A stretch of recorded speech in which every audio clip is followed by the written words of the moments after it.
born.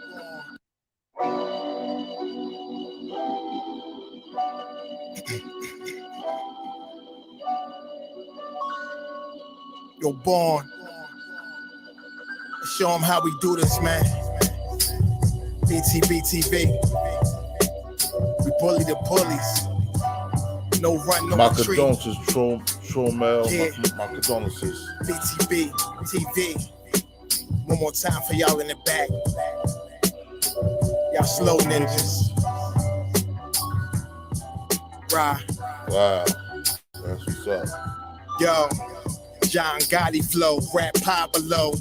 Escobar status, rap game Corleone. I can show you how you lay back and watch your pockets grow. Stay away from devious women, end up like Papa Smoke. Y'all wake up every day twitching like yo, I gotta post. Grand rising to everybody, bless up. Condolences, yo. Bodies drop, rot stick like holocaust. We gotta show our love, man. You know, then you know. East I came Coast for stand everything firm. they said I couldn't have. Got that and then some, and then some. My wins on overload. Say y'all overdose. Your rappers in the tight squeeze and that clutch like Cobra rope. The okie doke. We don't go for that.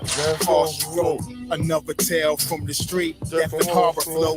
The projects like a ghost trying to haunt your soul. Another tale from the street. Homicide the folks who want to play to them guns scream adios. Another tale from the street. Black Summertime. Mafia. So Don Corleone. Good morning, everyone. Grand rising. Another tale from the street like an opera show. These kids Delaware, acting to Philly, their life movie. Jersey, Clothes. New York, Nowadays, your folks just like Connecticut. you wearing Let's Malcolm get X it. hats, 666, the devil on his shoulder, won the death match. Reminiscing when more street ninjas was off the hook, chasing D's up off the block, trying to run and get the force, blood on pavement. He's 12 years old and he tough to play with. He don't go to playgrounds, that's his fiends. So one day main stick, we can't miss. We can hit the target with our hands behind our back, our eyes closed and half brainless. Don't play with us. Another tale from the street, death and horror flow. The projects like a ghost trying to haunt your soul. Another tale from the street, homicide the foe who want to play to them guns scream adios. Another tale from the street, Black Mafia. So Don Corleone mixed with Al Capone. Another tale from the street like an opera show. These kids be acting to they like movie curtain close. Yeah. Summertime, most definitely, Queen. It's the movement, man. You're born. You're born, let's get 'em. Let's get 'em. Kaz, we up in here, man.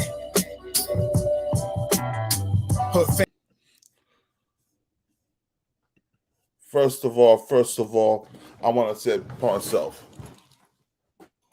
I want to say peace to the 5% nation of gods and earths. Assalamu alaikum, alhamdulillah, rahmat to Allah, to all the true Muslim brothers and sisters. I put the link up so anybody that want to share their opinion on what they're about to hear and see, y'all can press the link, y'all can come in, y'all can talk, and y'all can share what y'all want to share about the situation. I'm about to go through some news articles for y'all. I'm about to have some you guys, excuse me, I'm just getting in from work, so I wanted to give y'all this show this morning because I should have did it yesterday, but you know the guy had to work. But check it out. I'm about to give. Let me hit some of my brothers up because they'll be up here. You know what I'm saying? We're about to touch that. We're about to touch on this topic real quick. You know what I mean? It's something that should be talked about. It's definitely something that should be talked about, y'all. So we're gonna talk about it. But yo, everything's coming full circle now. So the killers, the 17-year-old boy has been caught. The father's on the run from what they're saying, but they know who they are. I think they caught him on video camera too. Let me see if I can find that video too, man. I believe they caught him on video camera as well. But oh yeah.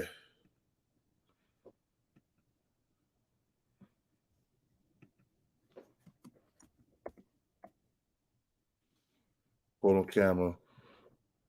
Let me see.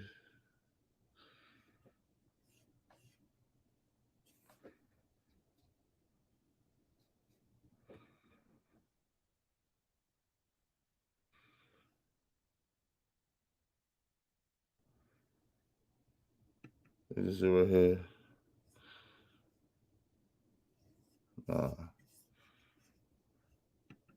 Yeah, excuse me, but let me start with this real quick.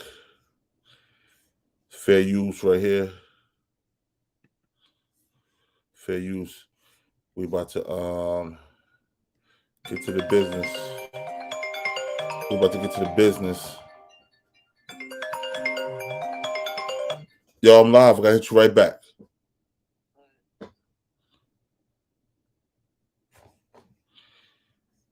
Sorry about that, y'all. Let's get it, y'all. Let's get it.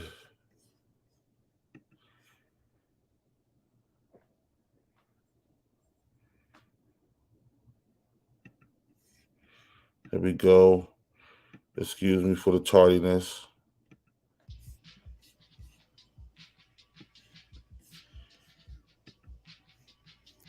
Fair use. Now, before posting this video, you guys, I got a quick update. So it'll all make sense. Watch the video all the way through, but this is the latest, newest, freshest news. Salute. Now they're saying law enforcement sources are saying that the 17-year-old son of Freddie Throne, the guy that's been accused, was arrested in the connection to the shooting. They're saying that the 17-year-old son was the actual shooter of PNB Rock, and the father, Freddie, drove the getaway car. Now, sources also say that the father and son duo were already in the restaurant's parking lot when PNB arrived. So they're saying that that removes the possibility that PNB Rock was targeted from a social media post, either from him or his girlfriend while they were eating at Roscoe. According to TMZ, they say after the situation went down with PNB Rock, the duo, the father and the son, burned the getaway vehicle. Now, like I said, it'll make more sense once you listen to the rest of the video.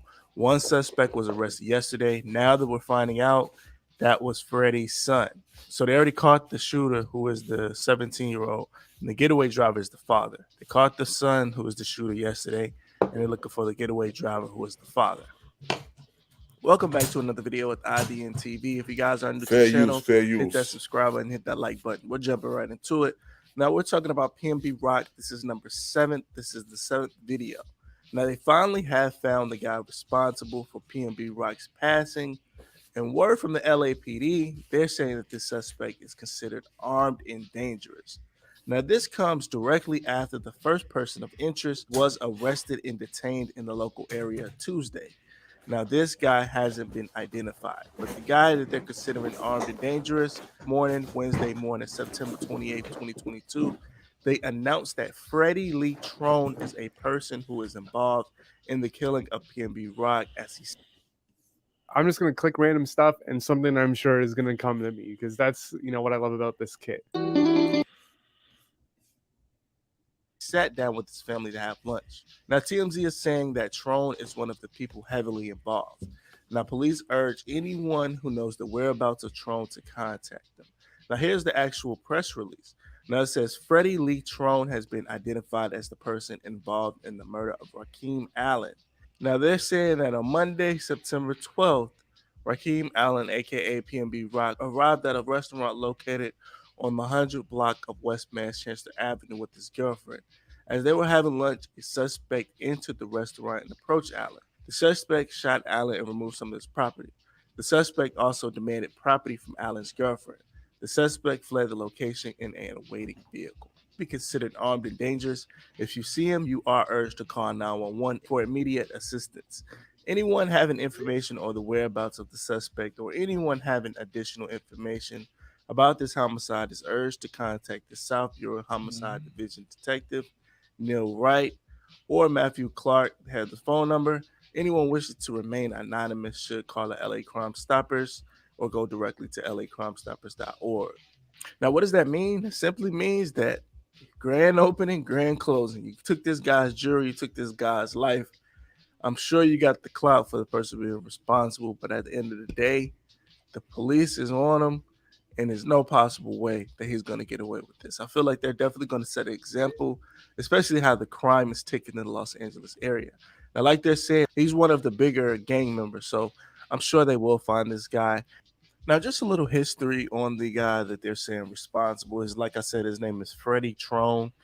Here's some paperwork from some previous cases. Now, he appealed to a judgment entered after a jury in which he was convicted of possession of count 1, a firearm by felon, count 2, unlawful possession of ammunition. Throne was sentenced to 6 years in state prison. This happened back in 2007, 2008 when he was convicted. Just a little bit more on this guy. Like they said, they're saying that he is from a street gang, 87 Gangsta Crips. So more information will come out about Freddie Throne. Now, as far as the funeral service for PNB Rock, it did happen last week. Now, his brother went to his page and he said this. He says, "Rode through the city with my brother one last time. Never imagined Rock leaving us like this. I got to be strong for the family and hold it down. It's not over. We're just getting started, Rock. I appreciate everything that came. Rock truly loved and cared for everyone, and I mean everyone. Genuineness was unreal. This feeling is unreal, but it's real. I love you forever in your name through me. Long live Rock, my right hand, my heart, my big brother, man. I got us loyalty." Here is a look at the, I guess this is obituary. Check it out. But yeah, that's all I have for you guys as far as the PNB Rock News. Make sure you subscribe. That way when I post, you'll get up to date on the PNB Rock News and just whatever. Hold up. One more. Got one more for y'all. We about to take the news articles too, because right now we got fair use with DJ Academics, you know what I mean? Now, these fools must have thought they were going to have a Johnson family reunion up in jail. Okay, now, ladies and gentlemen, it's a family affair, people. Okay, a father, a stepmom, and a kid are basically the culprits for the death of PNB Rock. Yes. Now, the cops have said this, and everybody can stop blaming PNB Rock's girlfriend, because apparently these people were already at the restaurant's parking lot when PNB arrived. These motherfuckers were hungry and broke. Okay, now they see PNB Rock pull up in that nice S-Class, got the diamonds all dancing, water dripping off his neck. They see the girlfriend also got a bunch of jewelry. They broke as ever. Now, here's the thing, man. The father, pure coward. Okay, his name is Freddie Lee Throne. He's actually on the run. He allowed his son to get caught. His son was a shooter. So remember when I told y'all he was a shooter? He wasn't a shooter. His son, his 17-year-old son, was the shooter, and the guy trying to rob a PNB Rock. He was the guy in the car waiting to try to be the getaway driver. So basically, he's on the run. Okay, his son got caught, and you could tell he's already a coward, right? You let your 17-year-old son get caught, but you on the run. Now, they also booked the stepmom. Guess what the stepmom got booked for? Accessory to murder. Now, I don't got to put 2 and 2 together, but I will, okay?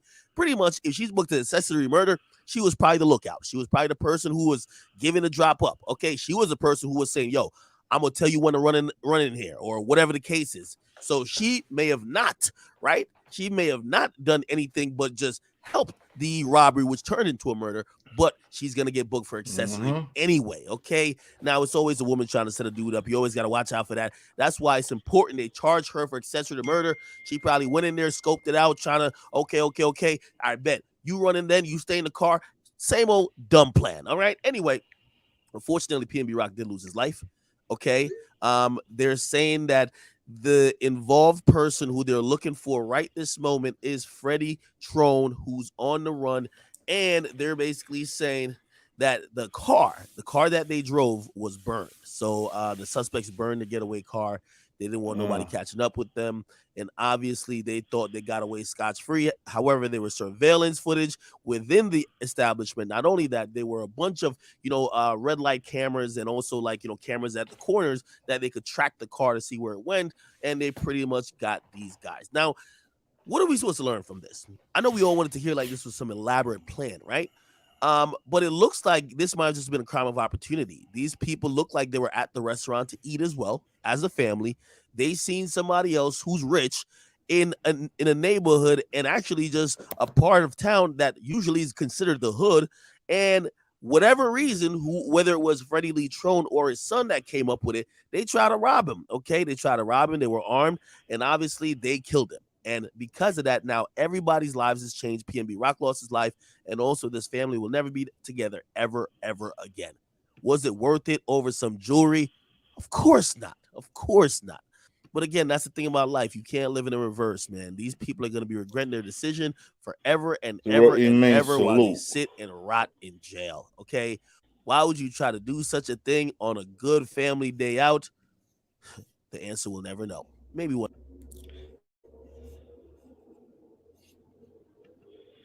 Yo, check this out. This is what I'm going to say, yo. I'm going to say this. I got 3 sons.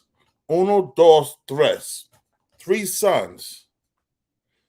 And yo, I would never, ever put my sons in no line of fire like that, period. You talking about, everybody talking about these OGs, ain't no, these niggas can't even be real fathers. This dude not a real father. He got his son lined up to go to prison for the rest of his life, probably. But his son ain't gonna get that much time. Remember, he's a minor. That's why he won't say his name. Say the little hood booger scum bastard name.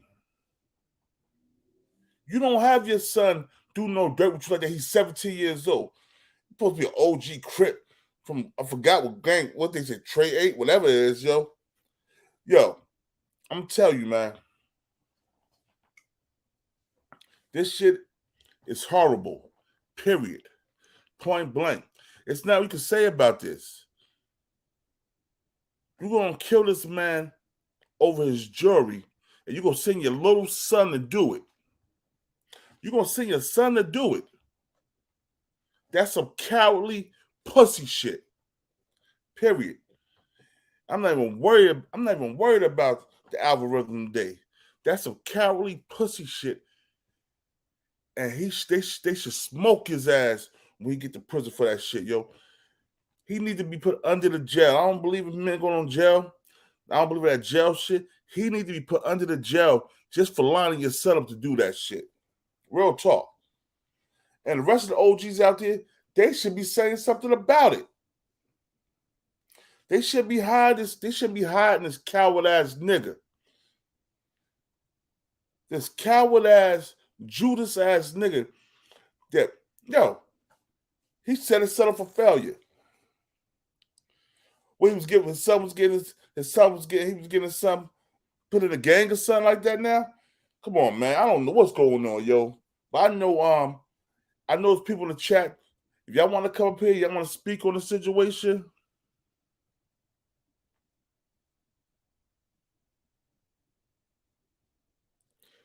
Yeah. What kind of son would do that? Period. What kind of father would do that? Why don't you do it and let your son be the getaway driver? You coward ass nigga. Yo. This touch home because I got a 23-year-old son, a 19-year-old son, and a 12-year-old son. And I'd be damned if I put my sons in any shit I got planned. If I was going to do it, if me and my wife was going to do it, I would have sent my son the fuck home, told my wife to wait in the car to drive that shit off, and I would have went to do it. If you're going to really get it down like that, if you really get down like that, that's what you should have did. For real. But you know what? I'm going to say something, man. It's a lot of these niggas walking the streets like that. Just like that rapper from Florida, his father. You got your son in the street life of the gang.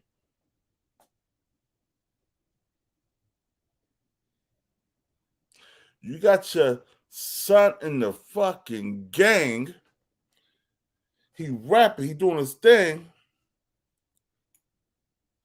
And you drive him up to the ops to kill the ops. And your son got a future. The Jacksonville niggas. You drive your son to kill the ops, and your son got a future. He a rap star.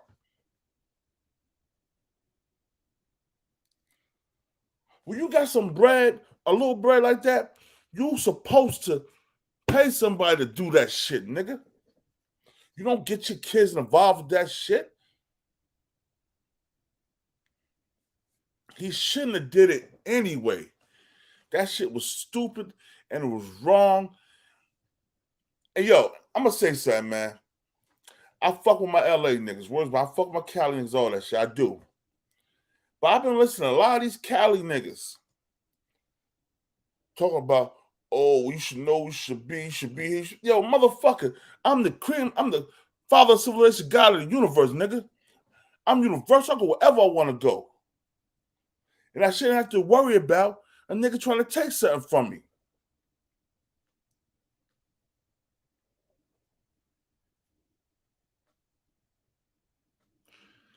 I shouldn't have to worry about a nigga trying to take my life because they couldn't get on the grind. I got on my grind and got my shit. Shouldn't have to worry about that. I've listened to all these West Coast podcasts. They talking about it. And I fuck with the podcast. I fuck with the niggas that do it. But I can't agree with the shit they saying. And like everybody said, this shit just don't happen in Cali. It happened in Atlanta. It happened in Jersey. It happened in New York. It happened all over the place. But most of the time, the people walk away. They just don't walk away. They just walk away without their jewels.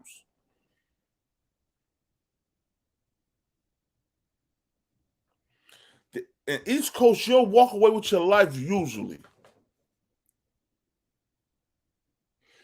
You'll just walk away broke and jewelers. Period. But all these guys talking, man. Yo, hold up, man. Let me let you hear what this other coward nigga Wack 100 had to say, because I'm waiting for my people to come. They'll be here soon, yo. And we're gonna get busy with this. Worst shit. father of the decade goes to Freddie Lee Throne. What up, YouTube? This is Getty Radio back at you with another video. I want to give a big shout out to my supporters and anyone watching this video right now. And if you're new here, please like, comment, subscribe, and join the Getty gang. Why don't you? Let's get to the content. PNB Rock's killer has been captured and arrested, and come to find out, it's a 17-year-old kid. According to reports, father and son duo pulls to the restaurant. He sends his 17-year-old son in the restaurant to rob PNB Rock. He subsequently shoots and kills PNB Rock. Wack 100 is reacting to the news, saying that the streets is dead, man. It gets interesting. I'm gonna let y'all get to it, man. Shout out to Wack 100. Shout out to 100 ENT. This is Getty Radio. Let's go.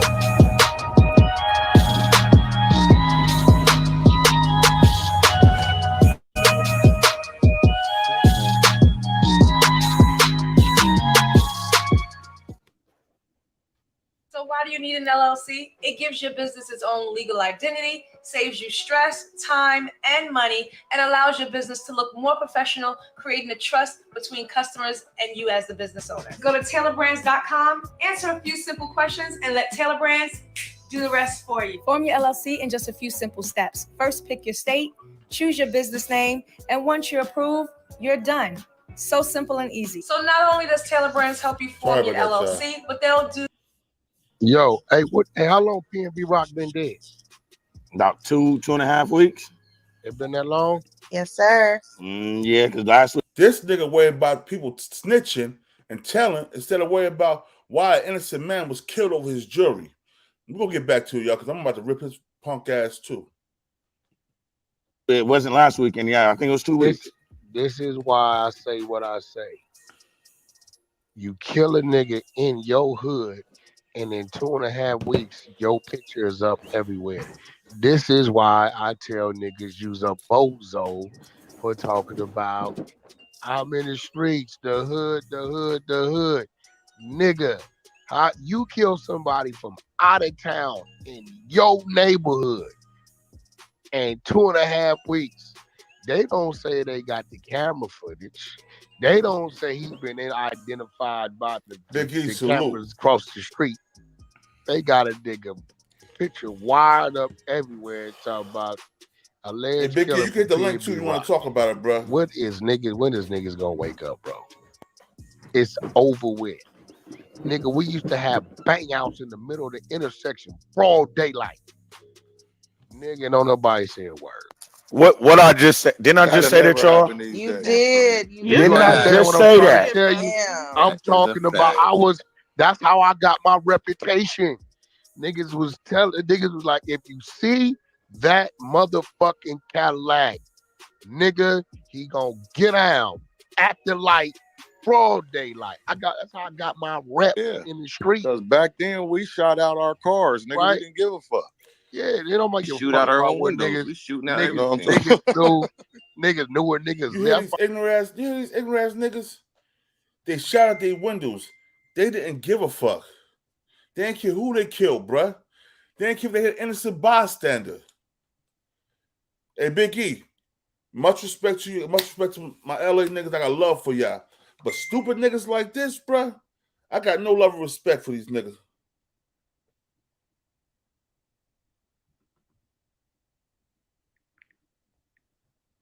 Got no love or respect for these niggas, man. Man, oh man. Let's go back to how stupid these niggas sound. That's why niggas talking about you. Boy, you talking to an address, nigga? You want it, boy? Niggas' houses got shot up every day, banged out the cars, broad daylight, bang. It didn't matter. Everything was. I remember niggas shot my hat off. Matter in the motherfucking house party, outside the house party. It didn't matter. Catch a nigga taking out the trash. We didn't give a fuck. Only thing, it was no women and kids. If you had that, we'd keep both. We'd keep both. You know what I'm saying? Like, I didn't. It's niggas right now I can bring on here. My enemies will tell you, no, that nigga walked up on me, nigga. My car seat was in the back. My grill was in the passenger seat. Nigga looked me in my eyes and let me live. Right? We didn't do that. I didn't give a fuck. We had it clean. We just didn't do that. So I'm just tripping. I'm looking on my media. I'm like, hold on, bro. This ain't been but 2 weeks. Damn, I thought it was longer than that. Got him. They got the nigga face plastered up every motherfucking way. Now y'all see when niggas be coming in. Look, here goes the fact of the matter. And if the shoe fit, fucking wear it. You niggas that's overly involved in the streets of your neighborhood are only like that because you're forced to be. You have no other way out because you have positioned yourself to be trapped because you don't want to get out. There's always a way out. Nigga can uproot himself and move to motherfucking Fresno and get him a job at Walmart and figure it out to get away. Guarantee. Like, it's always a way out. There's always a way out. But to see that, and this is why I told a nigga yesterday, they said, Wack, man, motherfucker told me it's hard to catch a nigga like Wack because he ain't got no habits and you never know where he gonna be. Right? Like yesterday, I got up 10 o'clock on my way to my studio. Okay. Now let me say something about this. Let me say it. Please let me say something about this. Wack 100 already said he went to jail when he was 14, right? He said he went to jail when he was 14. And he never caught a adult charge. So what was you driving by on niggas? When was you riding around in your caddy, nigga? You don't have no caddy at 14, you lying ass sucker. You can't even have a license till you're 16 in no states, bruh. So everybody keep listening to this nigga Wack clown ass. Anybody keep listening to Wack clown ass and the shit that he's talking about, y'all fools. Don't let this nigga gas y'all or think or make y'all think that he was doing some dirt in the street.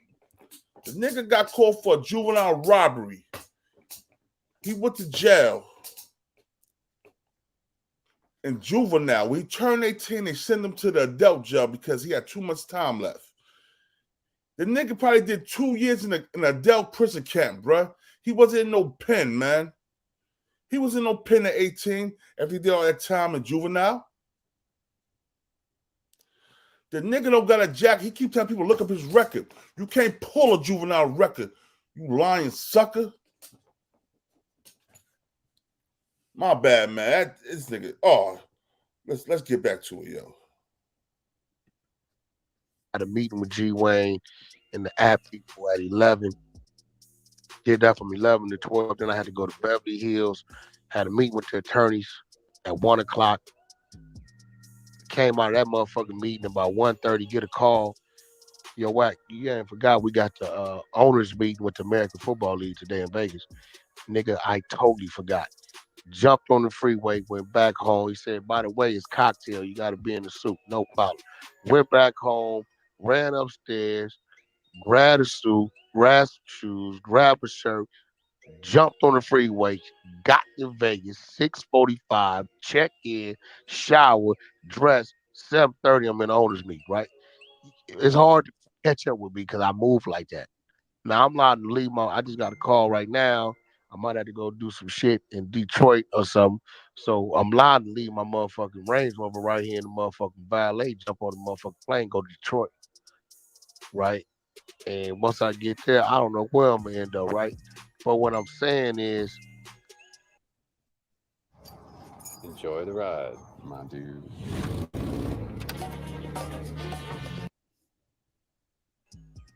all you niggas, bro, you cannot be that dumb and naive to believe what these niggas is talking about at the parks and in the garages. It's obviously these niggas is talking, been talking. All that shit is gone. Then I look up yesterday, I see a motherfucker pulled up on an SUV, bang out the SUV on Slauson and Western, killed a 30-year-old girl in the backseat, mother 3. Like, I hate to say it, those that need to be out the way need to get out the way and let the law do their job, man.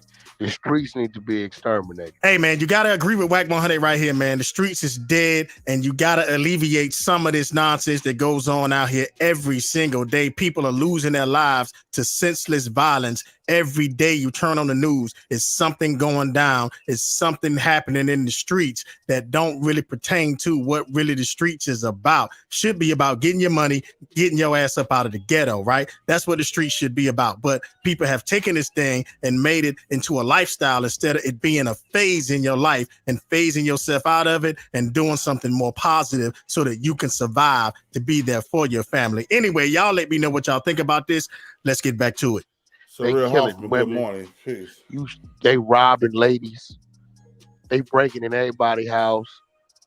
You robbing niggas for their jewelry. Then you're telling on the niggas that you say did some gangster shit.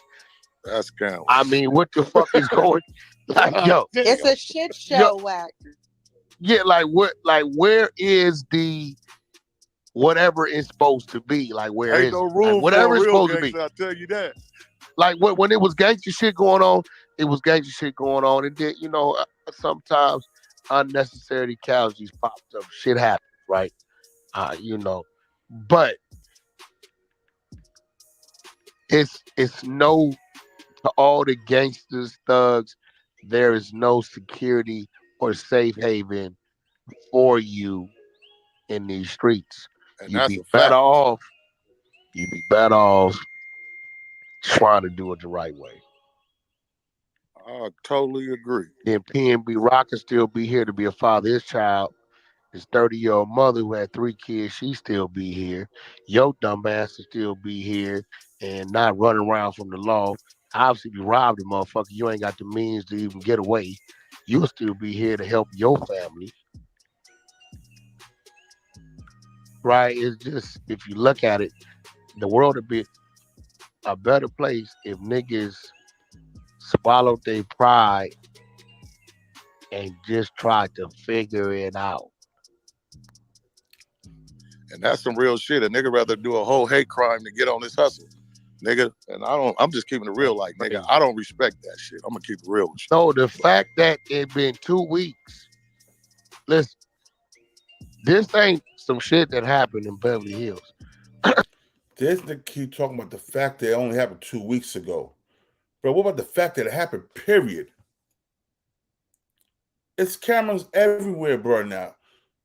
Wack 100, you sound like a bozo. We know you're a bozo, lame clown, booty in the air, face down ass nigga already. But yo, you sound like a straight bozo because you saying it only happened 2 weeks ago. Man, bruh, the heat is on. When the heat is on, them pigs is out. When the heat is on, them pigs is out, bruh. They gonna catch who they want to catch, bruh. And the reason they catching it because they are worried about the aftermath of all the shit that's gonna happen. People keep forgetting he's not the only East Coast dude that got slumped in Cali, in LA. He's the little dude from Atlanta, the dude from New York, Pop Smokes, Biggie. Tupac got killed by a Cali nigga. He from the East Coast originally. You know what I'm saying? PNB Rock. Numerous other. Everybody talk about, well, they kill Cali niggas too. They kill Cali niggas over gang politics. Not because they taking their girl out to dinner or breakfast or whatever they taking them. They kill them over gang politics, bruh. The other guys, they killing over jealousy, envy, and hate.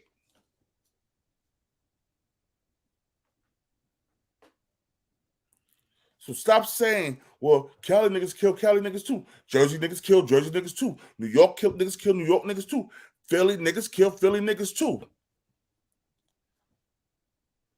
But Cali niggas killing everybody, and they killing East Coast niggas because they don't like us. I'm not saying all Cali LA niggas. Yo, Cuba de la Bronx, you get the link, bro. Salute, man. I got the link pinned in. You can hit it, bro. Yo, Cali niggas don't like East Coast niggas. A lot of LA niggas I fuck with them, I rock with them, I'm tight with them. We cool. We bang, we chill together, we smoke together, we drunk together while I was out there. But what I'm saying is, majority of them niggas don't like us. They don't do shit to the Mexicans. No, Big E, I'm not saying all. I'm saying a lot. 50% y'all love us, just like we love y'all. But there's another 50% that want to see us dead, bruh.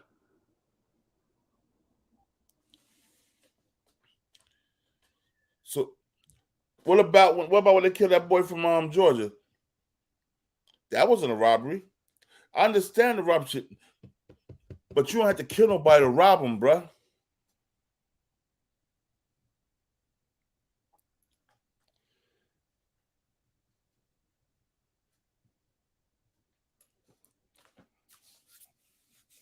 Big E, Big E. But y'all said it's the politics involved. I mean, we talked about it. The politics. There's certain things y'all can't do to the Mexicans. Y'all want to cause a big war. But a certain thing that can happen to us when we come out there that gets swept under the table. PNB Rock lived in LA for how long? And none of the homies he hung with made a peep. All they were saying is how dumb he was. All they were saying how dumb he was, how reckless he was. Yeah. But now, pawn self, y'all. Let me get back to the story, man. This ain't some shit that happened over here. And this happened in a motherfucking hood. And no better than be over there. Worst of the worst in the ghetto. If it ain't no silence there with this kind of shit. Big E, niggas from the East. Getting an LLC for your niggas, business bro. doesn't have to look like this. Just Google LLC Taylor Brands. It's totally easy. You pick a... We heard niggas just like y'all. We should be able to go and be my comfortable. Nigga. Yo, let me say something. That's why when a nigga tell me, nigga, on for whoop, man. My little cousin, I told you, Brim Gang, strong, triple OG, right? Check this out. When his homies used to pull up to Jersey and pull up to Charlotte, North Carolina, you know what we did? We laid out the red carpet. We showed them love. We got them drunk, took them to the strip club, got them smoked out, got them pilled up. They wanted some coke. They sniffed some coke. We got them bitches, the whole nine. And wasn't one hill they had harmed.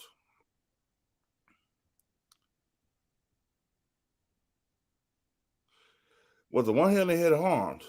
And Big E, I'm not saying you're wrong. What I'm saying is, let's do the math to it. Y'all come out here, y'all don't leave with a scratch on y'all. Y'all don't get robbed. Y'all don't get robbed like that. None of that. We don't make niggas check in. You know?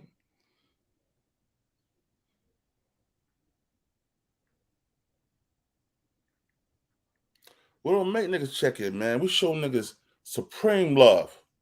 Wherever they come from, when they come north, east coast to the north, where we at, man? Man, I don't give a fuck. I tell them, man, I don't give a fuck about none of that. Boy, all your dumb asses did. You from where? Okay, this is how this works. Wherever you from, there's a small percent of people that like you, a larger percent of the people that don't like you.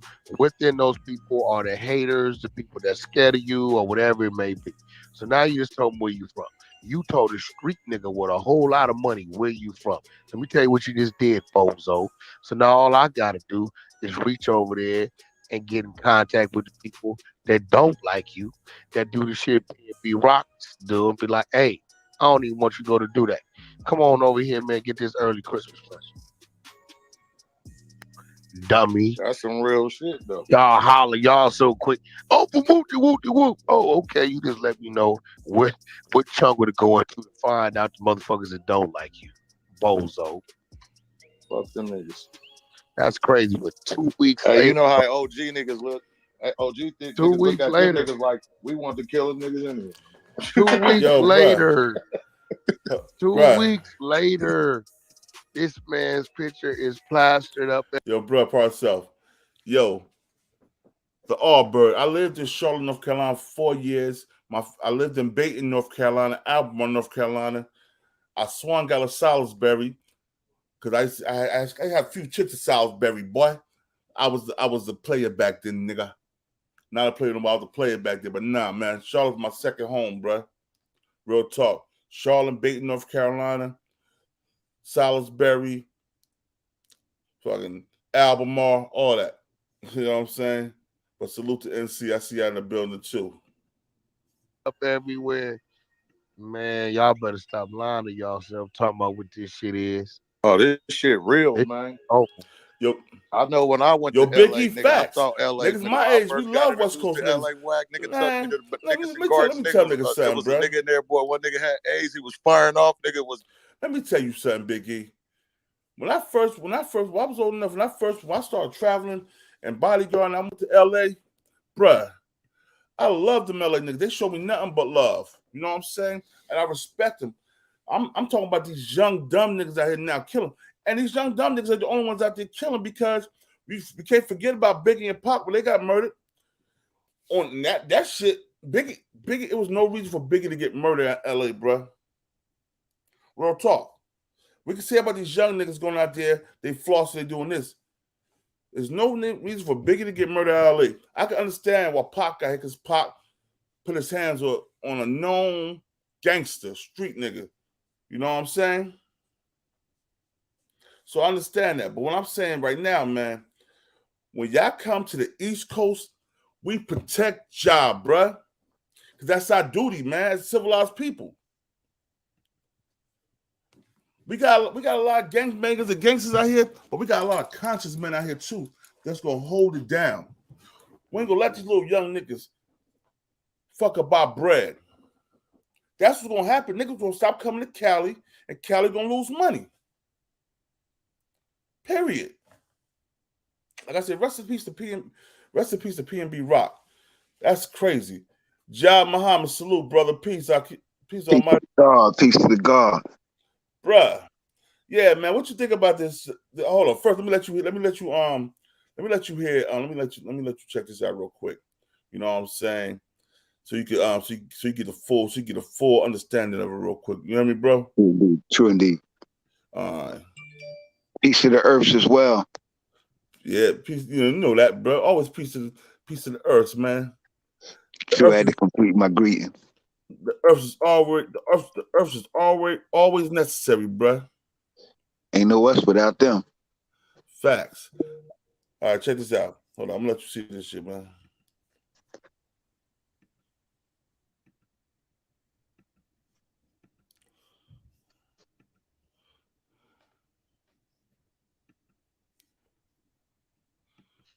And increase profits at all costs. Better get started, administrator.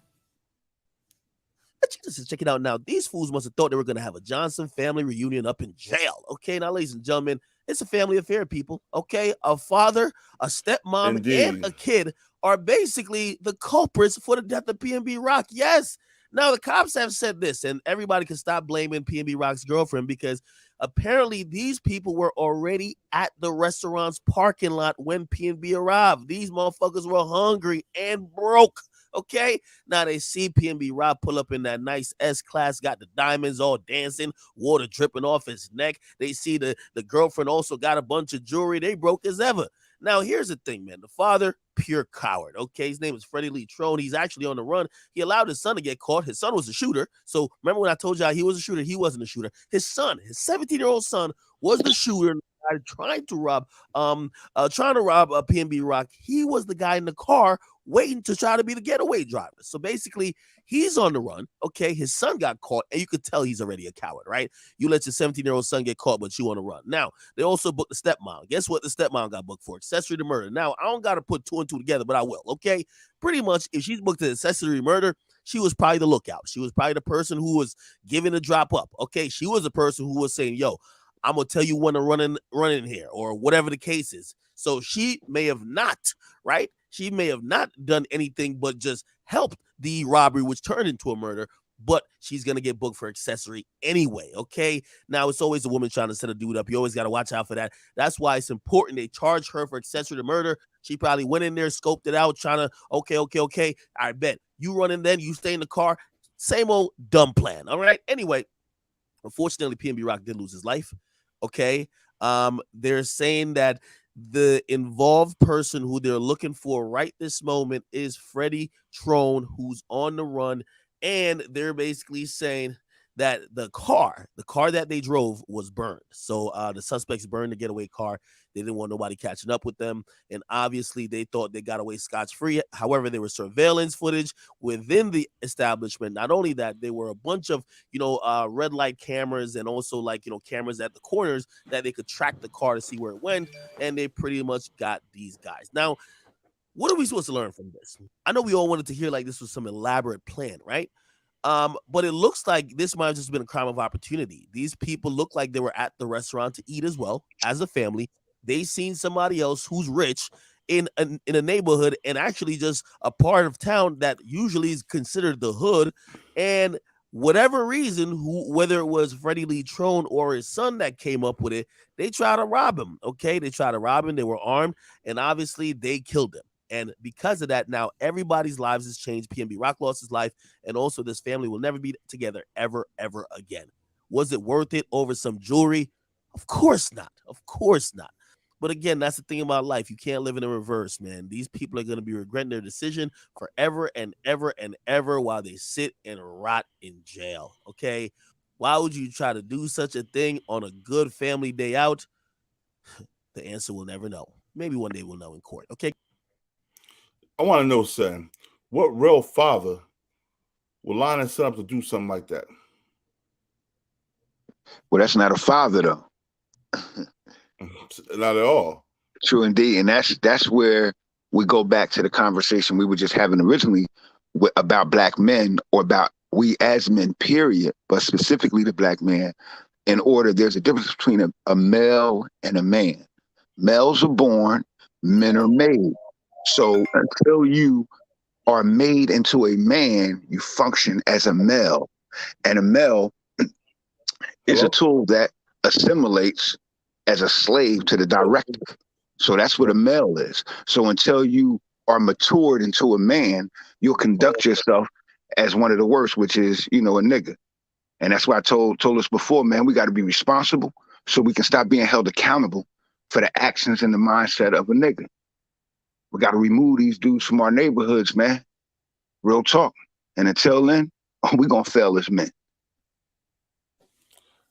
Yo, and bro, you're 100% right, man. It's 100% right. It's too much. Like we got to start like the Bloods and the Crips, the Nietas and Latin Kings. If they have a positive structure within the unity of their organization, bro, they have to start becoming the police to our streets. And I'm not talking about niggas running around waving guns at other niggas. I'm talking about being what the original intention of those organizations were made for, bro. Facts. Resisting, you know, the brothers, if you stop crime in your neighborhoods, bro, we'll be functioning as real gangsters. Gangsters function for business enterprise, man. They're part of what they call an organized crime faction or family or organization. And because of that, they prosper and they build business economic enterprise.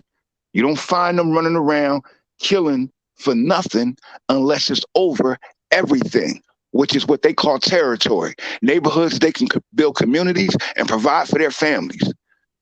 We out here running around like savages, bro. Men, males, and females living a life of a mental death and power. And until we recognize that it's something more important, that being black is more important than everything else that exists, we're going to continue to have these scenarios, regardless to whom or what. And as we said before, PNB Rock, he already know that there's culpability, bro, for being a lion, being damaged or weakened or distracted, going amongst the hyenas. When you go amongst the hyenas, bro, and you distracted and you weak or weakened, they'll get you. So we got to be more like I said, Kendrick and like J. Cole, and walk up in these establishments looking just like everybody else while living the mentality of everybody else. Because gallivanting and flaunting and flexing what you have, bro, when other people don't have, it's a bad karma, bro. Like the young sister that just got shot for posting on Instagram with 100 racks in her hand.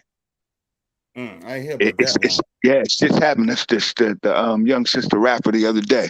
You feel me? Like we keep doing the obvious, man. So when we got people living in it with an impoverished mentality, like we got shit, we just don't understand what we got or what to do with what we got. So we got an impoverished mentality, and we do the worst shit instead of getting our own shit. Do for self should be our motto, bro. But look, I want to say something. You know what I'm saying? When I want to say something, I want to say this too. Think about this, bro. If we all build together and got our own shit, we won't have to rob and kill each other for somebody else's shit. Why you don't kill somebody for their own shit?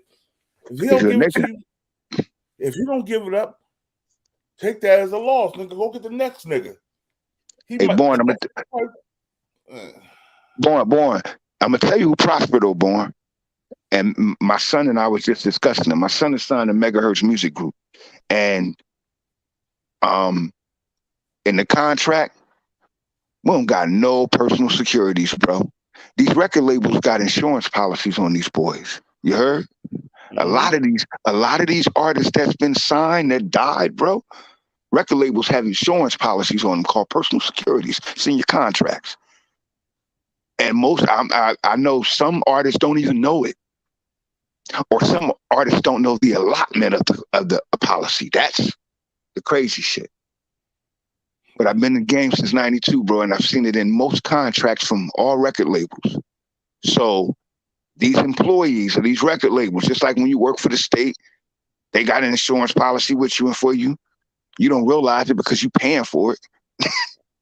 But it's deep, bro. So we got to also look at that activity. You pay for your own insurance policy, so when you get killed or you die, they will still get all the money. They don't give you no money. They keep the money. The money goes to them. Your family or nothing. Nah, nope. So we got to look at what's happening, because it's like these boys are. You got to think of this, bro. How much was PNB Rock worth?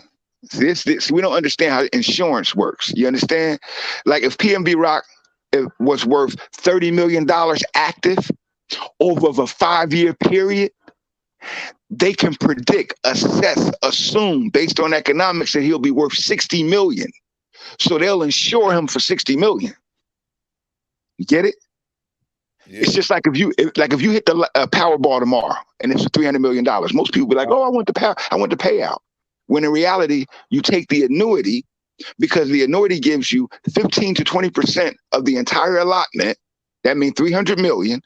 Mm-hmm. So you go on home with that $45 million, which you know damn well you wasn't doing nothing with $15 to $30 million last week. You ain't had none of that.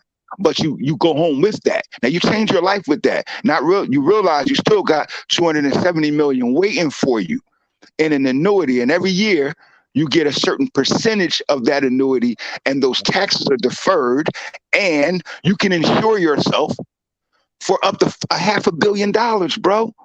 Because they already know during the duration of that time of possessing the 300 million, it has to be made active in order for you to keep it. Instead of spending it away all on taxes every year, it has to be made active. If it's active, it's growing. If it's growing, your value, your worth is growing.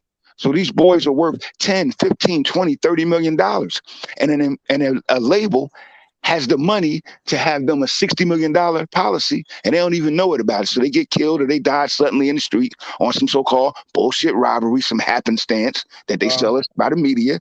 And now the record label walks away, bro, with 60 mil. And the catalog to the artist, which is worth even more dead when you're dealing with a mentally dead people. Mm-hmm. So we have to be wiser in what we do, how we do, and what we accept. But first, we got to start changing the culture ourselves. Ain't nobody gonna change it. Ain't nobody gonna change this shit but us, bro. God, I want you to hear this too. I want you to hear this real quick. Listen to this. True indeed. Listen to this real quick, and I'm coming right back. Listen to this, God. Gets interesting. I'm gonna let y'all get to it, man. Shout out to Wack 100. Shout out to 100 ENT. This is Getty Radio. Let's go.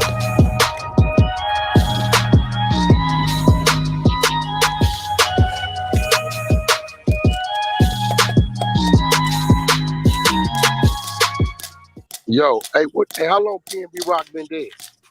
About 2.5 weeks. Hey, yo, God, when I get back, tell me what you think about what he said. Yeah, because last week, it wasn't last weekend. Yeah, I think it was 2 weeks. This is why I say what I say. You kill a nigga in your hood, and in 2.5 weeks, your picture is up everywhere.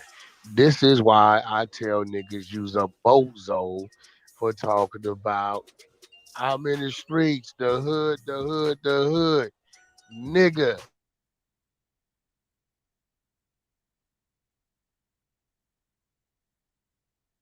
Out of town in your neighborhood.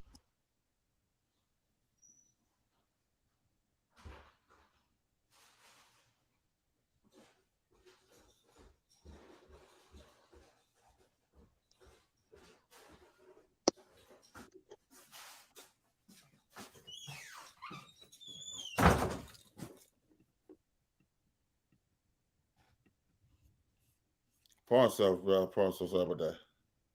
They don't say they got the camera footage. They don't say he's been identified by the cameras across the street. They got a nigga picture wired up everywhere and talk about alleged killer from PNB Rock. When is niggas gonna wake up, bro? It's over with.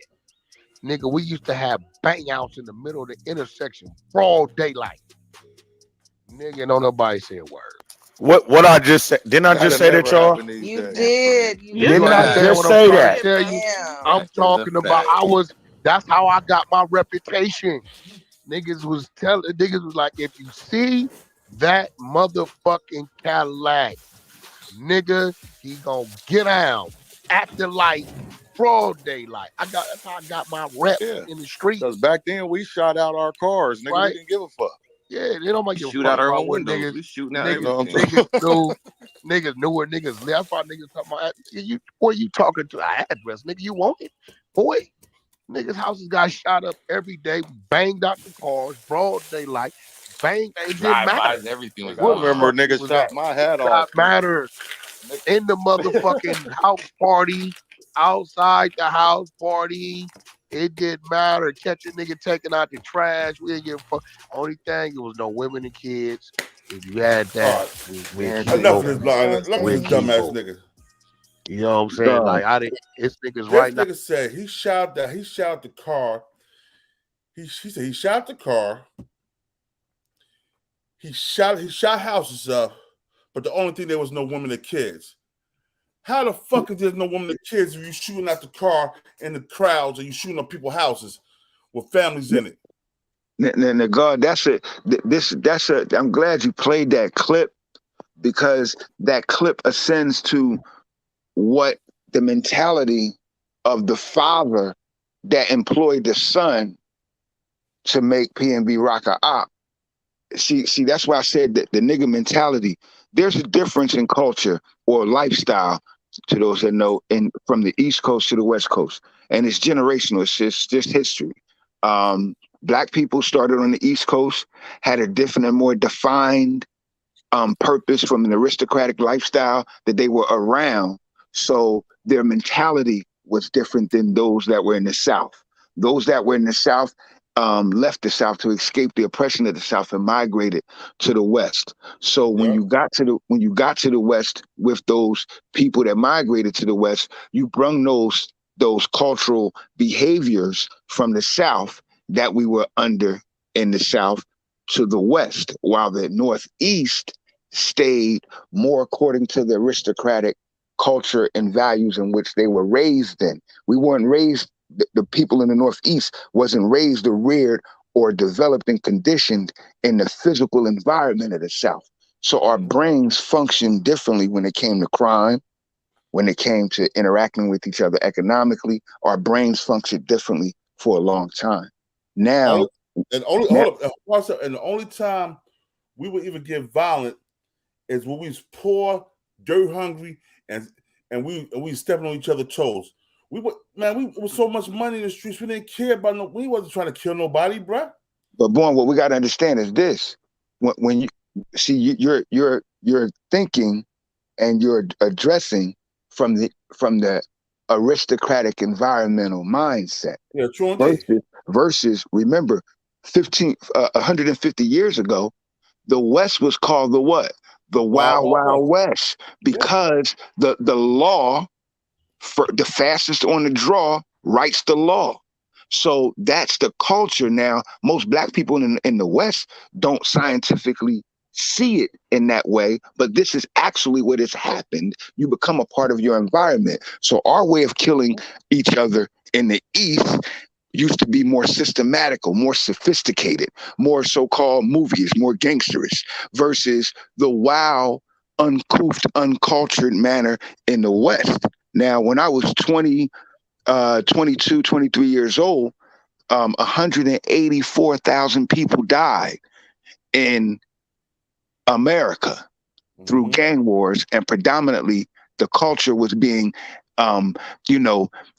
commercialized and advertised to us coming from the West. So it was something new. We had crews in the East.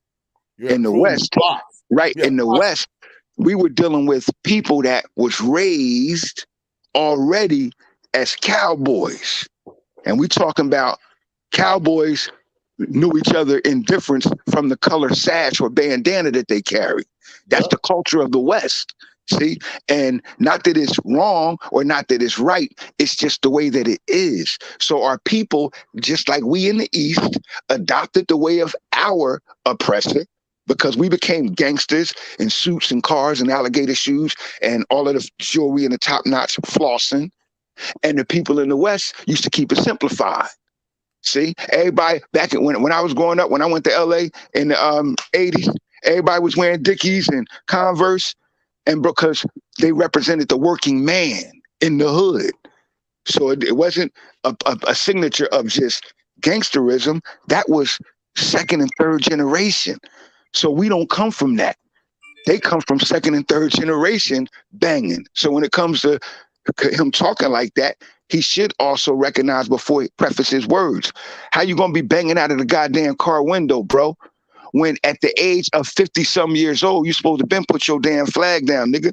You supposed to be teaching the youth what holding the flag and upstanding under the flag should mean. The unified efforts and foundation of the flag. Check this out. He feeding the youth lies. Check this out. No, he feeding the youth lies, bro. Check this out. Because the nigga got locked up when he's 14 on juvenile charge. So how would you bang out car windows when you say you haven't did a crime since you've been an adult? Because when you came home, you was 21 or something like that. You got locked up when you was 14. And it wasn't for no murder charge. It was for robbery. Yeah, you got to also ask him this. And I keep telling niggas. See, I did time, bro. I was arrested on my 18th born day, God. You too, God. And they kept me until I was wisdom culture. Now I gave up a lot. The parts of God, I came home when I was wisdom understanding, right before I turned wisdom culture. I came home True indeed. November 98, and I was turning wisdom culture January 99. True. You know what I'm saying? So I'm good, I never advocated prison, bro, because it's a different nightmare to our people. When you got knowledge yourself, you already know that freedom is a prerequisite for survival, bro. If you don't have it, you can't live. And living is the activity of growing, and growing is the activity of change. And if you're not doing that, bro, then it's not worth what you have. That's why people have such despair when they're in prison, or even when niggas come home from prison. But he talking that prison shit that niggas should be in prison talking, instead of teaching our youth, bro, the next level of bullshit. We should be teaching our youth that we got to stop this bullshit. And the first way of policing is to be addressing this shit, bro, ourselves as men in our communities. I'm doing it in my community because they see an ex-gangster that's still a gangster, bro. I'm not, I tell them all the time, bro, I'm not banging for stupid shit, nigga. I'm banging for God now. So you start banging to be a God like I'm banging to be a God, and then we bang together. But our children have no directive. They don't know who the enemy is, and he didn't say that. Back then, we knew who the enemy was on the East Coast. See, while we were saying fight the power, them niggas was over there wilding. But hip-hop had a very strong presence in changing shit. Because one thing we missing right now, bro, is the elders, men, standing the fuck up.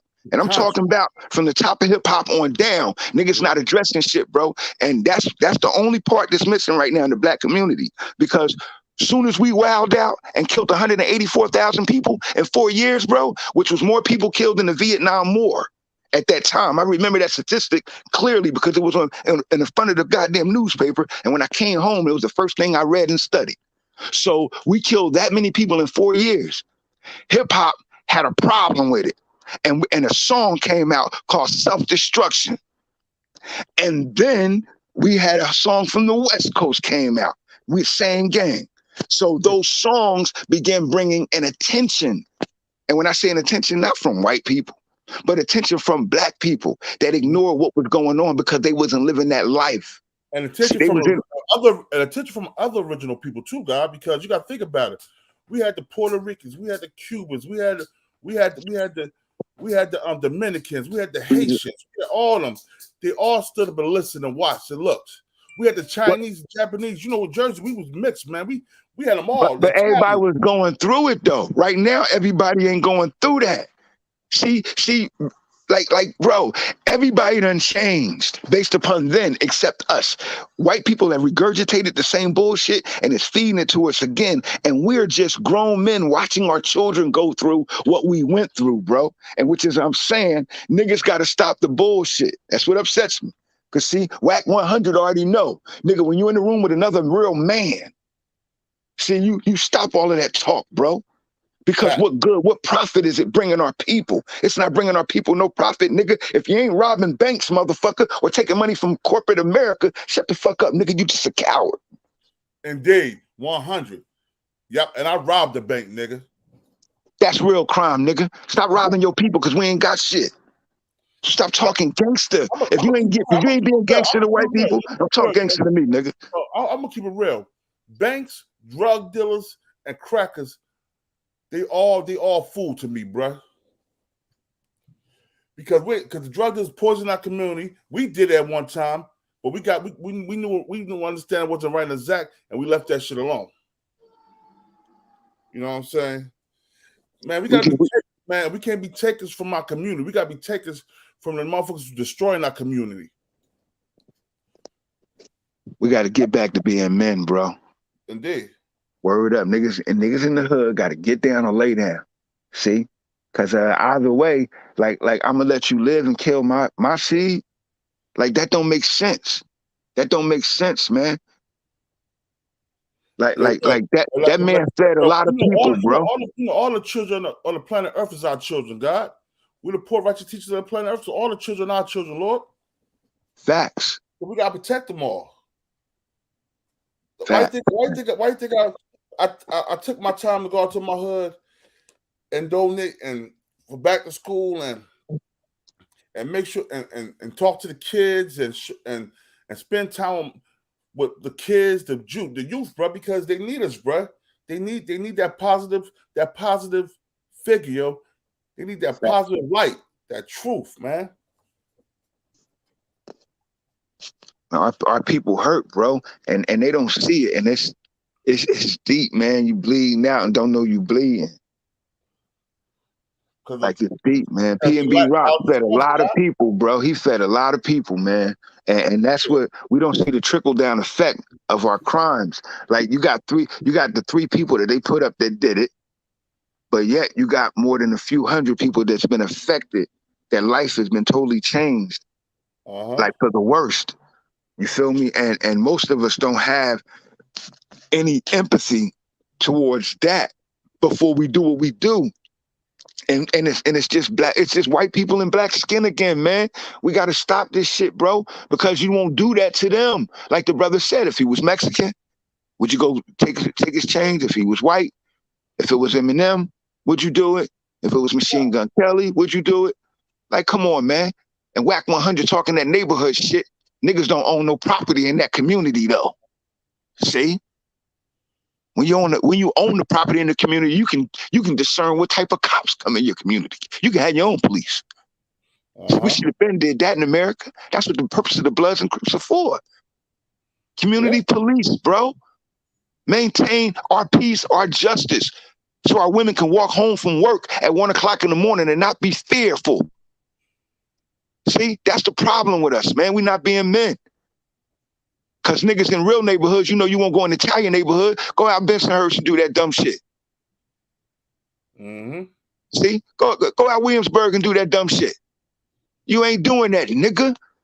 Go out Hollywood Hills and do that. Why you ain't doing that to them? And I'm talking about to them. Forget about us. That's out there. See, we come out, you come out there to go get a nigga, but you won't come out there to get the person that gave the nigga the money. Type of dumb shit is that? Nigga, you ain't no criminal. See, it's goofy shit, bro. It's TV shit. It's Grand Theft Auto shit. And that's what happens when you raise a whole generation for 25 years, bro, off of Saw movies, Grand Theft Auto, and giving them Call of Duty when they babies and not stricken men from war, which was those video games was made for. Soldiers suffering from PTSD from war, bro. So, like we're culpable, bro. We raised these. We allowed them to raise our children, bro, and we dealing with it. Our children been raised in the Matrix, and we dealing with it, bro. Our children is digitized mentally. That's why they're so different. We don't know them. We can't identify what they doing. And we're like, man, they on some next shit. Yeah, they on some next shit because they've been programmed, like the programming of the video game that they all were raised on. And we're not taking that into a full effect, bro. They gave our children the symbiotic tool in their hand now. So damn near every human, bro, on the planet got a cell phone. That's that tag they put on your ass when they let you go after holding you captive in a project studying you for 60 years. See, that's why they're tearing the projects down, what we call the projects down, and making them affordable housing, which they're really calling it now. Because they done tagged your ass. They know where you at, what you're doing at all times, like they studying what we saying right now. So we got to be real and wise, man, and stop believing the bullshit and start being accountable while being responsible as a people, man. Word is born as a people. Wack 100 wrong. And that's why PNB got killed, because it's niggas with the mentality like Wack don't see what has happened to them. You still following the way of the cowboy, nigga. And the only cowboy was black. White people weren't cowboys. They wasn't calling white men boys then, under no circumstance, unless you were Irish or Italian, which was a white nigga or a Negro. Yeah, and I'm gonna tell you something else too, bro. We also gotta think about, hold on, she says, you also gotta think about this nigga Wack too, man. This nigga Wack is a culture vulture. He was a nobody most of his life. He got in with a few people, and now he's spreading this hate shit. He's the one that started this East and West Coast hate again, bruh. He's the one that was doing that shit, bruh. He's been doing that shit for years now. Somebody got to address it. And I heard I just listened to an OG address him about a month ago, bro. Because if you're not out there, bro, living that life, and Wack is way been removed from street life, bro. Yeah. Like every man could fight to save his life if necessary. See? So we talk this robust vibrato, bro, this macho shit, and I keep telling brothers, don't talk no gangster shit to me, nigga. If you ain't did what the fuck I done did out there. Now, if you ain't go to war with white people, you ain't shoot the cops and all of that shit, then I don't want to talk. Because you ain't do nothing but victimize your own people, nigga. So when you're talking to a person that done experienced life and then looked at it, the real enemy while I was out there. See, that's the problem with us, bro. We keep victimizing each other because all we did was watch the white man victimize us instead of us being men. The white man don't waste no time victimizing his enemy, and he lets you know who his friend is. Biden just gave $40 billion to Ukraine and ain't give us a motherfucking dime. And black people foolishly, ignorantly, stupidly voted that devil into office after all that he's done wrong to us. See? So we still live in that state of ignorance, bro, in every manner. Academically, socially, economically, politically, you name it. Every avenue of the street of life, we fucking up on it because all we is really the asphalt, bro. We not meant to be drivers. We not meant to be, pedestrians. We the asphalt, and it's fucked up. No, but we supposed to be the rulers of the planet Earth, bro. And these guys don't understand it, and they don't want to understand it. They'd rather follow the game politics than follow the righteous way of life now, bro. I remember when I was growing up, man, motherfuckers, mad dudes they wanted to be God by, they wanted to be Muslim, they wanted to be NOI, FOY, they want to be all that, bro. Now these little dumb niggas want to be murderers and rapists and killers, gangbangers. That's why we got to teach them better, bro. Like it's deep because, like I said, hip hop was a big influence because it was our reality. We were living that in the streets. Like it, the reason we got all your hip hop artists back in the 80s and in the early 90s, bro, they had a sense of culture and consciousness. Facts. Everybody knew their place. The Beastie Boys didn't get on there talking about killing niggas and sticking niggas up. See, everybody knew their place, bro. Special Ed talked about academics. Everybody knew their place. We didn't have copycat niggas, man, because hip hop was about originality. Now it's the copycat clone game. Everybody want to be like him, like him, like him, like him, and that makes us minions, bro, clones. Even in our mentality, the kids, they, now when I say kids, I mean now 30 and under, because back then we used to mature quick, bro. Now we don't. We're so dependent on technology that we mature as technology tells us. That's why we living in a world of ignorance. Like damn well. I remember LL came to Philly to they used to have these shows called the Fresh Fest, and LL came to Philly, bro. And LL had on a big solid. Back then, our dookie ropes used to be hollow. Because to get one solid, the solid was like 5-6 racks. That was different money back then. We was getting crazy money, but niggas wasn't gonna spend 5 to 10 racks to get a solid one. So most of our dookie chains be like 1,200. They were hollow. Yeah, I'm LL came to Philly with a solid one on, and the nigga snatched this shit. Hurry up at the Fresh Fest. Now this LL Cool J. You feel me? Yeah, but at the Fresh Fest, LL got his shit taken. Now that was back then. So we were killing each other for 8-ball jackets and Jordans, bro. In '86, sheepskins. Yeah, like bro, the last crime I committed against the last nigga I committed before I ran to college, and the part of that shit was one of the nigga had like a $400 sheepskin.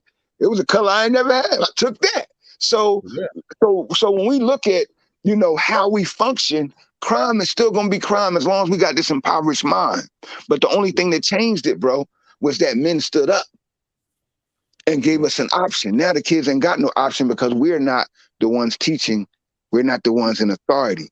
Children don't believe nothing that we say as humans. They would rather Google it to challenge whether or not it's true. Yeah. That shows you the psychology of our future, bro, and what we dealing with. So we're not dealing with normal shit. And so we can't look at it normally. That's why we need a unified front which is grown-ass men, and we got to tell Wack 100 to shut the fuck up and start healing children instead of hurting them. You're 100% right, bro. And you know what? And you know what? And we talking about this now. Let me let you hear the rest of some more what he said, bro. And you add on to this. You know what I'm saying? Because that's why I grabbed you up here, bro. I want you to hear the rest of what he said too. Hold up, some more what he said, bro. Just listen to this guy. The ignorance he speak, and it's all over the internet, bro. Right now I can bring on here my enemies will tell you, no, that nigga walked up on me, nigga. My car seat was in the back, my grill was in the passenger seat. Nigga looked me in my eyes and let me live. Right? We didn't do that. I didn't give a fuck. We had it clean. We just didn't do that. So I'm just tripping. I'm looking on my media. I'm like, hold on, bro. This ain't been but 2 weeks. Damn, I thought it was longer than that. Got him. They got the nigga face plastered up every motherfucking way. Now y'all see when niggas be coming in. Look, here goes the fact of the matter. And if the shoe fit, fucking wear it. You niggas that's overly involved in the streets of your neighborhood are only like that because you're forced to be. You have no other way out because you have positioned yourself to be trapped because you don't want to get out. There's always a way out.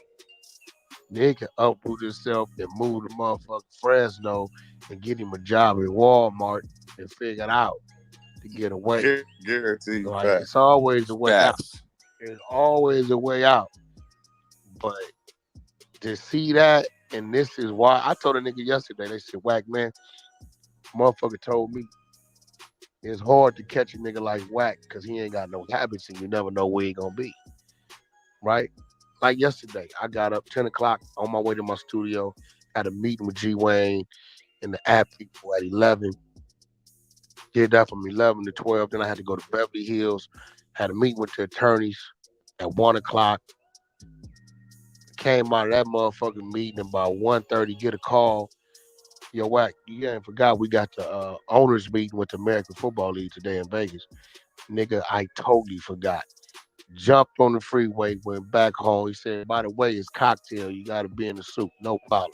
Went back home, ran upstairs, grabbed a suit, grabbed some shoes, grabbed a shirt, jumped on the freeway, got to Vegas, 6:45, check in, shower, dress, 7:30, I'm in the owners meeting, right? It's hard to catch up with me because I move like that. Now I'm allowed to leave I just got a call right now. I might have to go do some shit in Detroit or something.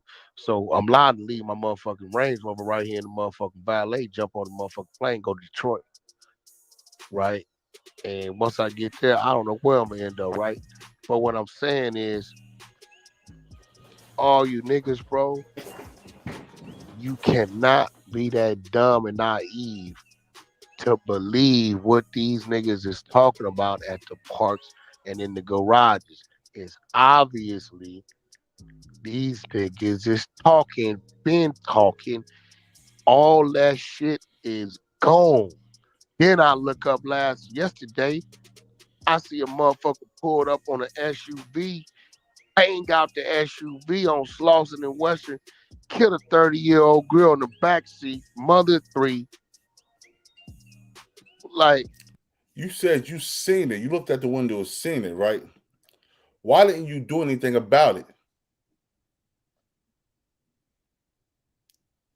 Ja, you hear me? Yeah. That nigga said he looked at the window and seen the guy kill a girl on West 30th, Clawson, bang out and drive off. If you seen it, why didn't you do nothing about it? Man, he ain't see that shit, bro. I know he ain't see that. He's a liar, bro. This nigga's advocating all this death and hate, bro. Hey, peace to Mecca, peace to Jerome, too. Yo, peace. Peace to Mecca, peace to Jerome. Yo, Chris Brown, Btbtv, salute. That's my little brother from Canada, bro. He got his album coming out soon, too. So indeed, definitely link him up with me, too. You heard? Yeah. Yo, peace to the plush queen. I appreciate you. Thanks yeah, Chris Town. Christown, don't hate the world, just change it. That's all. That's all. With your music, Christown, you changing the world. One heart at a time, bro. One heart at a time. Know that. But his advocacy, bro, is the shit that fuels the fire of confusion that our children are up under. You feel me? Like they want to live the life that, see, once again, you flossing your lifestyle versus their reality. See, nobody's after you. That's why nobody do nothing to you. You're making public appearances every damn day. Nobody after you, bro. And see, stop having that image. Now understand the peace to the God. Peace. Yo. And this the same nigga that's he perpetrating a fraud. Every time a real man want to get down with him, that nigga never show up. Well, you know, he's living the lifestyle he's living until he's addressed. Wack 100 has done very good for himself by being, you know, just one of the henchmen to security chief to then enterprise of the record label. And, you know, he's not the talent. He's just one of the screwdrivers that screws the screw, bro, to the machine. That's it. You feel me? So he's done well for himself by doing that, but he needs to be addressed so that we cannot allow his words to become testimony and law. Yeah, I'm be honest with you. Yo, God, I'm be honest with you. Somebody needs to punch that pussy nigga in his face and break his jaw so he can stop talking for a little while. No, we just need to have a conversation with him like this. See, it's based on truth. Right. And take apart a sentence and put them on stage. One thing about our children is they recognize phony, but you got to present phony to them the way they like it to be presented, which is live on stage. Put them on video or a podcast and hold them to question. Simple. By grown men. See, you can talk down. I have to watch him talk down a lot of young boys because they're younger. But when you're dealing with men your age, bro, you have to speak direct because now you can't lie, scream, or do mental or verbal gymnastics about it. See? And that's what we have to show, bro. We have to contest these men because they not about fighting. If they were, they'd be getting paid for fighting. And he ain't doing that. He get caught with his ass up, face down. That's what he gets caught with. Yeah, see, so if he was that type of guy, he would get paid for fighting. That's what I did. So, you know, he ain't boxing. He ain't no MMA star. That nigga music guy. George Jamaican, salute. George Jamaican, salute. Hey, peace. Give me 1 second. All right. Peace. But that's just the dynamic that we have to change in our own community, bro. We just got to change the culture by policing ourselves, man. And this shit like this won't happen, but we got to police ourselves starting at home first. And most males is not policing themselves at home. So there's a lot that go into it. However, we got to look at the hidden hand while we're looking at the man. And when we look at PNB Rock was dealing with hundreds of people back home, bro, that he supported, that depended on him. And then we're looking at a record label that had him signed under a business contract as an employment, which they benefited from and everybody else lost. So it's a lot that we have to look at when we're looking at the so-called stars of men falling from heaven. Indeed. And we make these men stars, bro. So when they fall, it hurts because we put them there. We exalted them. However, did we protect the star? Because in our universal flag, the star is the innermost piece, the innermost component, because it's the most important component. So man and woman protects that child before it radiates its energy from within to the world. So if we protecting what's most valuable to us, bro, we must first teach it how to protect itself. So our cubs don't go drinking water with hyenas. Period. I'll say this, because, and I understand everything the brother is saying, but the problem that we're running up against is brothers and sisters that speak the way that we speak, we're not unified enough the way the algorithm is. The algorithm and the thought process in the brain behind the algorithm, they're in unification and to keeping the masses deaf, dumb, and blind. Those of us that has awareness, that can see what's going on, we're not unified enough in a universe where there's a unified consciousness, a unified thought to grab the minds of our people, because that's where the war is. So a person like Wack 100, he's incentivized and paid by these people to further keep our people asleep. So our children now, because they remember those of us on here now that's talking, we wasn't raised with the computer, we wasn't raised with the cell phone, we wasn't raised with all that kind of stuff. We was raised with the TV and the social engineering through the TV. Now they took that and placed the algorithm in your hand. So you're digitized now.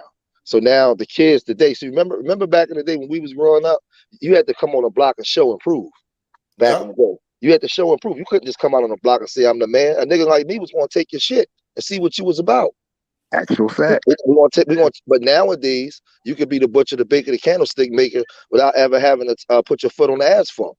You could be on a computer and out there. So yesterday, I'm out there with my crew and our organization. We out in the streets, marching the streets with our signs. Because we in Philadelphia, we got 415 homicides. We in the streets, man. You know what I noticed? It ain't nothing but us OGs out there. The young guys are afraid to grab the signs and walk through the blocks because they don't want the other young people to see them. Yep. They don't want them to see them. They're gonna be looked at as snitches, or you over there with them. They don't. But watch this though. Just think about that though. You got other young black boys that don't want to be seen by other young black boys for fear of getting hurt, because the black boys that do the hurting, it's hurting their communities, but they had this demonic spirit, this algorithm in them so much they don't even see it. And we passed this down to them because we had that algorithm in us too. We just got it from the TV and everything else. And so what I'm saying all that to say, we're not unified enough.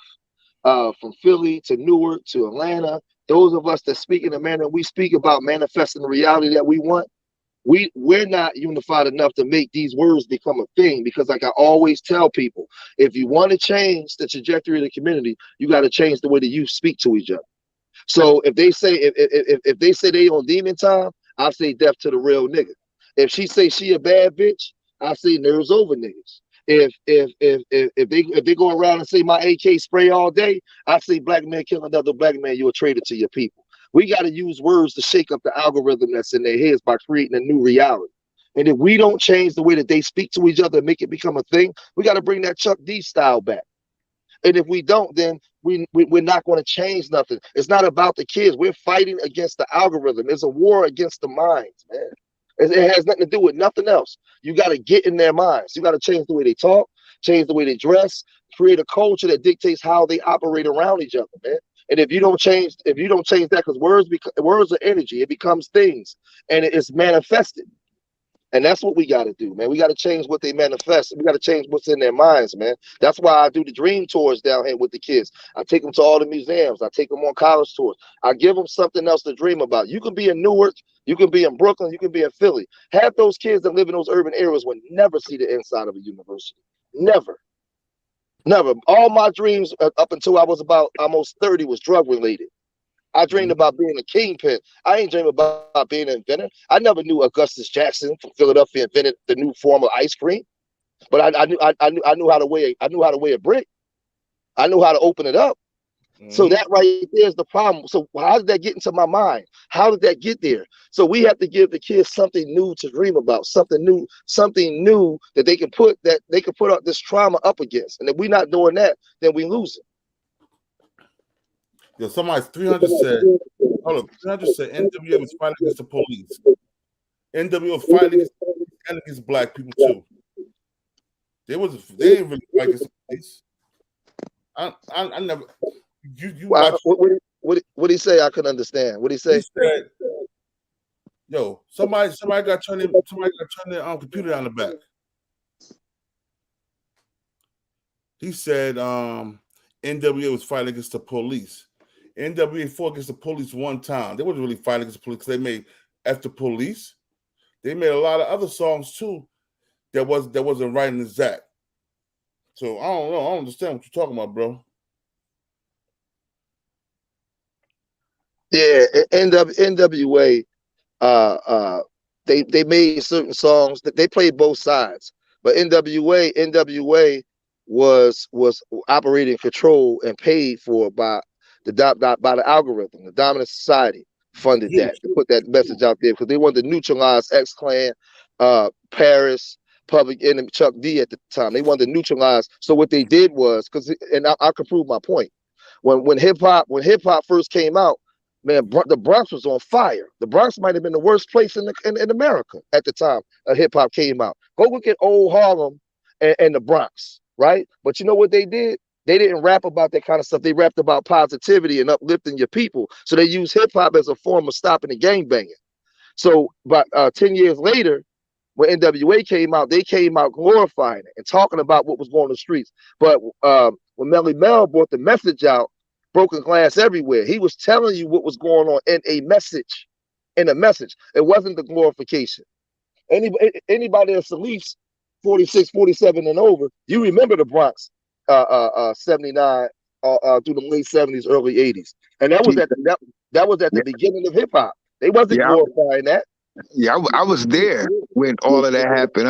I'm power understanding. So I was there watching it earlier before you came on.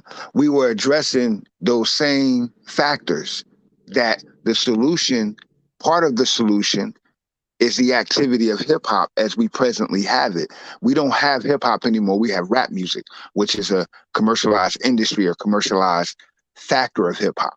We don't have the culture of hip hop pushing the music industry. The music industry is now pushing the culture. So we had self-destruction in the same gang, which was the songs that gave us an activity of consciousness and awareness to what was actually going on, so our people can begin functioning up under a more conscious culture. Versus right now, we have drill music, which is just kill music, which is promoting more of the same, confusion, dysfunction. Indeed, bro, indeed. So what we got, like I said, we got to do, everybody, sooner or later, we all got to get, all the elders got to get together. Everybody said the Million Man March did do. Now, I believe the Million Man March did a lot. It brought the Million Man March did a lot. It brought a lot of strong black brothers together. And for the time being, we was able to squash a lot of the beefs we was having. We got to do that more often. Bro, Million Man March is the reason I stopped carrying a gun like ID. Real talk. I had a gun there. And I was tour manager and director of A&R of Def Jam Records at the time. So like we can't even imagine what hip hop and that culture did to us. I'm not the way that I am now, bro, if not for that stuff. The problem is we have none of that stuff. Well, can I speak to that? Oh, I'm sorry, I'll wait till you finish. My bad, man, cut you off. Now, go ahead, Bill. Go.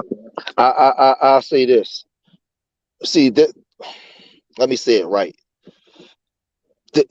I agree with everything y'all saying, but there's one problem that we have. Those of us, I have a 30-year-old son, right? My 30-year-old son, the Million Man March don't resonate with him because he was a baby. You know what I mean? He a baby. He doesn't. Our generation, me being locked up for you breaking up, bro. You breaking up. George. You breaking up, George. I'm still breaking up. You good now?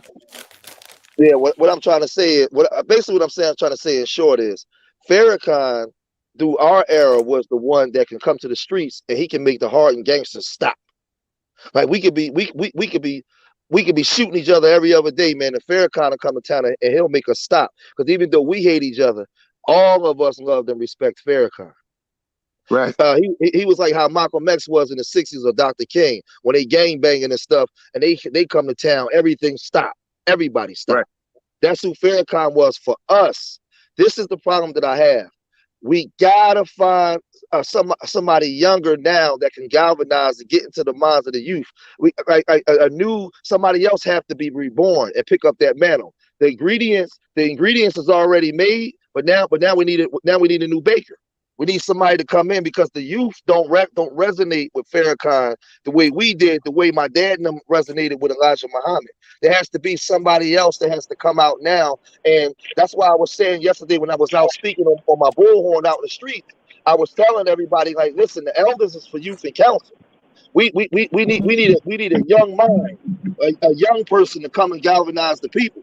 And he needs to be counseled by the elders. But you know, we don't have that no more, and that's what I'm saying. Can I add on to that, God? Yeah, we actually do have it. The superior position of the nation is that it's a duplication factory under the FOI. So just like any other school, the top students of the class excel to do the highest authoritative positions. So the youth do have representatives from the nation amongst them. Brother Rizza Islam and Brother Ben X are two prominent. And then we have the intermediary from 40 and under, which is Dr. Wesley Muhammad and Brother Nuri Muhammad. Then you have the elder class. And as you said, the elders are for counsel and the youth is for war. The problem is that we're not collectively combining all movements, because we have the new Black Panther Party as well. We have the Garveyites as well. We have the More Science people as well. All of these are communal movements that our people have, but they have not been unified in their activities. And that's what we lack. We lack the active unity amongst all that we have in our eldership as well as what you said. Yeah, I agree. We need a new prophetic voice to emerge out of the rubble, man. And because I seen Farrakhan, was it 95, 96? There was a situation going on in Philly at that time with like 36 people had got shot between 2 days, man, and they called the minister in. I seen brothers. I was there. That was 96. I seen brothers in the streets, man, break down and cry. I'm talking about killers when they saw him. Yeah, that's actually, but that's my point though, bro. When I went to the Million Man March in '95, I had that same effect, like that same reaction. I was running out in the street, but I had a foot in the street, and and a foot in the real world. So when I went there and seen that, I took that message back home, and it took me a while to get out of the street, but I got out of the street. What I did though, I took my son, both of my sons, bro. One of my sons is 34, my other son is 23. I took them to the Million Man March anniversary in 2005, apart in 2015. And at that time, my son was 15 years old, and I showed him that I came here as a regular man running the world in the street at this age of 25. Now, 15 years later, here I have you at the age of 40 with me. And I reinstituted that same energy, that same mindset, that same spirit and mentality to my son. And now he functions under a discipline, even though he's a young man in the world. So it's incumbent upon us as men in our community, as I said before, to not passively allow ourselves to let time go by and not make a change, but more so become part of enforcing the change. And that's where the commitment of these gangs come in at. You feel me? These brothers in these gangs, they really police, bro. They just don't know it. If we show them where the guns can be pointed to, then they become a different type of problem. Yeah, I agree. I'm gonna tell you, I didn't know who Khalid Muhammad was back then, and around 95, 96. And Farrakhan had resonated with the brothers that was a little older than me, and that I was under. And I had seen these dudes that were, I'm talking about hardcore dudes that I was running with. And I seen the way they responded to Farrakhan, but I saw Khalid Muhammad and I was asking, who the hell is that? I never seen nobody talk like that before. And that's who resonated with me more than Farrakhan. Farrakhan had resonated more with my older brother in them. So I followed with them because like I said, I'm 47. I followed Farrakhan because they was following Farrakhan. But you gotta remember, Philadelphia is a. I'm gonna tell you who resonated with me. Papa Wu. Oh, Papa Wu, yeah. Hey, Born. Hey, Born. You know me and the God did time together, right? You a Papa Wu? Actual fact, me, Papa Wu, Spranger Benz, Jesse from the Force MDs, and Black Rob, we was all in the same facility called Governor together. And this is the 80s. This 88, 89. And we was all in the same facility. We actually had a group together, and he was like our manager, like in jail, like prison and shit. You feel me? And we had a group of musicians, rappers, and singers that was rocking in the prison for like about 18 months. We all came home and everybody did what they said they was going to do in the music industry, bro. Peace to the spirit of the God and Black Rob. You feel me? Those were examples that we had, though. Like, you got his example through the music. And that's what we're missing, man. Like, nobody, what Hov and them is saying is above these young boys' head, and Hov and them not young. They not listening to J. Cole, all of that, the Asian and the European market buying J. Cole and Kendrick Lamar music. See, it's different, bro. They run the game financially and economically, but they're not the influence of the culture because it's a hidden hand that's pushing the agenda that our children are up under. Can I speak to that too? And that's what I'm saying. Indeed. See, in Philly, we didn't have the 5%ers like that. We had Sunni, like I would say, 1 out of every 3 black men in Philly is Muslim. Period. You in the streets, man. You ain't under the dean. You in trouble, man. Especially if you're in the streets, because that saved a lot of lives out here, man. But that's the same thing on the West Coast that I was saying earlier before you came on, bro, not to break your wisdom, with the Bloods and the Crips. We was raised up under the 5% Nation and the culture of Islam, while they were raised up under the culture of Bloods and Crips, second and third generation. And that's the difference now. We didn't pass on what we got to our seeds, while they were forced to live up under the law with their seeds. Because you gotta remember, see, when you dealing in the Islam or that type of culture, they took a lot of brothers and locked them up, especially on the East Coast. Rico locked them up, put them away forever. So that the information wasn't passed along. Because I come up in an era where I couldn't even go shoot up a block unless I got permission, because those brothers down there.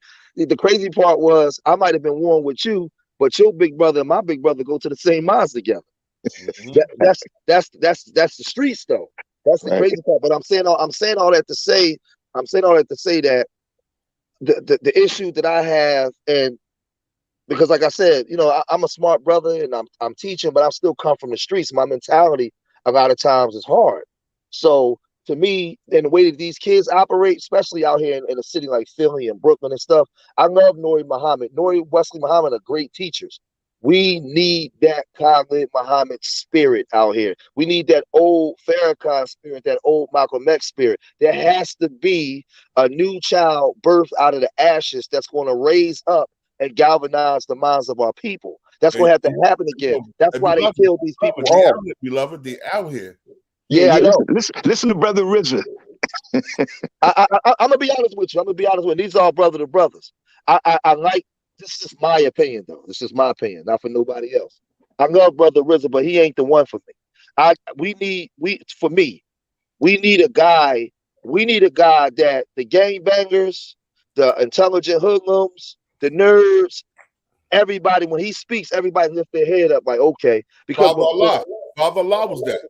He was that at that time. That's what I said. We need somebody now. My brother RZA is that one for our children, because they listen to him. I mean, 13 million followers. When you can speak to 13 million people and they follow you everywhere you go, bro, it's different. The reason he's not for us, you and I, because I'm 53 and you're 47. So we communicate with Brother Wesley and Brother Nori with full understanding. And I look at them as younger brothers, while RZA is our children's like big bro. because he's so young. He's 28, 29 years old. So when we look at Ben X, he's the kids. He's 27. He's made himself a millionaire on the internet, digital real estate teaching and building the program. So we have them, and they're listening to them. They listen to them, which is the only reason why they listen to us. You and I speak the language of the street, so the children listen to us because we speak their language. But when it comes to physical leadership, they look at them, and we don't see. You might not see that in RZA right now, but RZA is really influentially like the Khalid right now because he's dealing with the same controversy Khalid dealt with. I watch him. Like I said, I watch him. And this is just me. Like if I'm building a council, I watch him. And RZA is that educated, upstanding man that can this is the way I look at it. Like, let's just say we are at a table. You got the educated group, you got the warrior class, your politicians, and then you got the leaders that run the whole thing. RZA and Ben X represent once I'm able to get the group together. They're the ones that's teaching the class to build our people up. RZA and them are the builders to me. When I look at them, they're very vital in educating the minds of our youth. When I'm speaking the way I'm speaking now, we need a Khalid Muhammad spirit that can go in the dirt and pull them all out unapologetically, because they have to be shaped up and built to be able to listen to properly be able to proper vet and listen to brothers like those two young brothers where we can build a nation. What we don't have, if we don't have those proper warriors, man, that the white man really fear physically, every aspect of it, and he has to be rebirthed again. That's why they killed him. It's not by mistake. They killed him all. That's why they killed Dr. King's brother, A.D. King, after Dr. King was murdered, because he was more radical. We gotta get some more form of radicalism back out, because the way like these kids are operating right now in this algorithm, we gotta shake that up. That's all I'm saying. Like I love both of those brothers. Both of those brothers are vital to the title, and they have a seat at the table. But we need that unapologetic motherfucker that a lot of these young men are going to fear and respect at the same time. When I saw, for me, the way I was living my life 25 years ago, when I saw Khalid Muhammad, I said, yeah, that's who I want to be like. And I'd never seen nobody like that before. When I saw him, because it was the energy that he had. A strong, black, melody, intelligent man that could speak and hold the attention of thousands, millions. Khalid Muhammad, I seen him in King University when I think I was in the 9th, 10th grade. Bruh. Can I add on to the cipher? Go ahead, guy. Go ahead, Johnny. This is Johnny, also known as Force. I hear everything that y'all saying, and I agree, but I believe that we need an extra variable with it, meaning I'm Muslim, so I'm a part of the deen, but everybody is not. So I think that we should have someone that doesn't represent a Muslim or a religion in general, because some people may look at that as a threat. Like someone should be a male or female that is articulate and has command. We need like a Chuck D, like somebody who already has an audience, is respected, and then would step up and speak on the matter. We need a female version of that as well. And religion really does not matter, but some people feel easily influenced by someone that shares the same belief as them. Understand what I'm saying? Yes. I agree with you. I don't disagree with that at all. True indeed. I like when it comes to the activity of religion, that's something that we have to stop presenting as a divide or a barrier or a prevention. When we say nation building, we mean applying government. That means the qualified people that are in position to do the job must be held accountable to do the job in order to advance us as a people. So when we start looking at religion could be anything. Some people got money as a religion, some people got liquor, and some people got weed as a religion. So the word religion is often that catalyst of divide when it comes to us unifying ourselves as a people. As far as the brother RZA, as I was presenting to our youth, he's one of the most upstanding examples, because what we need to live by is example. Our children follow examples. They don't really follow too much of what we say, as I said before, because they have a digitized mindset. So when it comes to the influence of YouTube or the influence of StreamYard or Facebook, Instagram, Twitter, that world is the language that they speak. And if we're not speaking that language effectively, then we're not being effective. Our children are having wars in the street based upon their interaction. Their streets is Instagram, Facebook, Twitter, and Snapchat.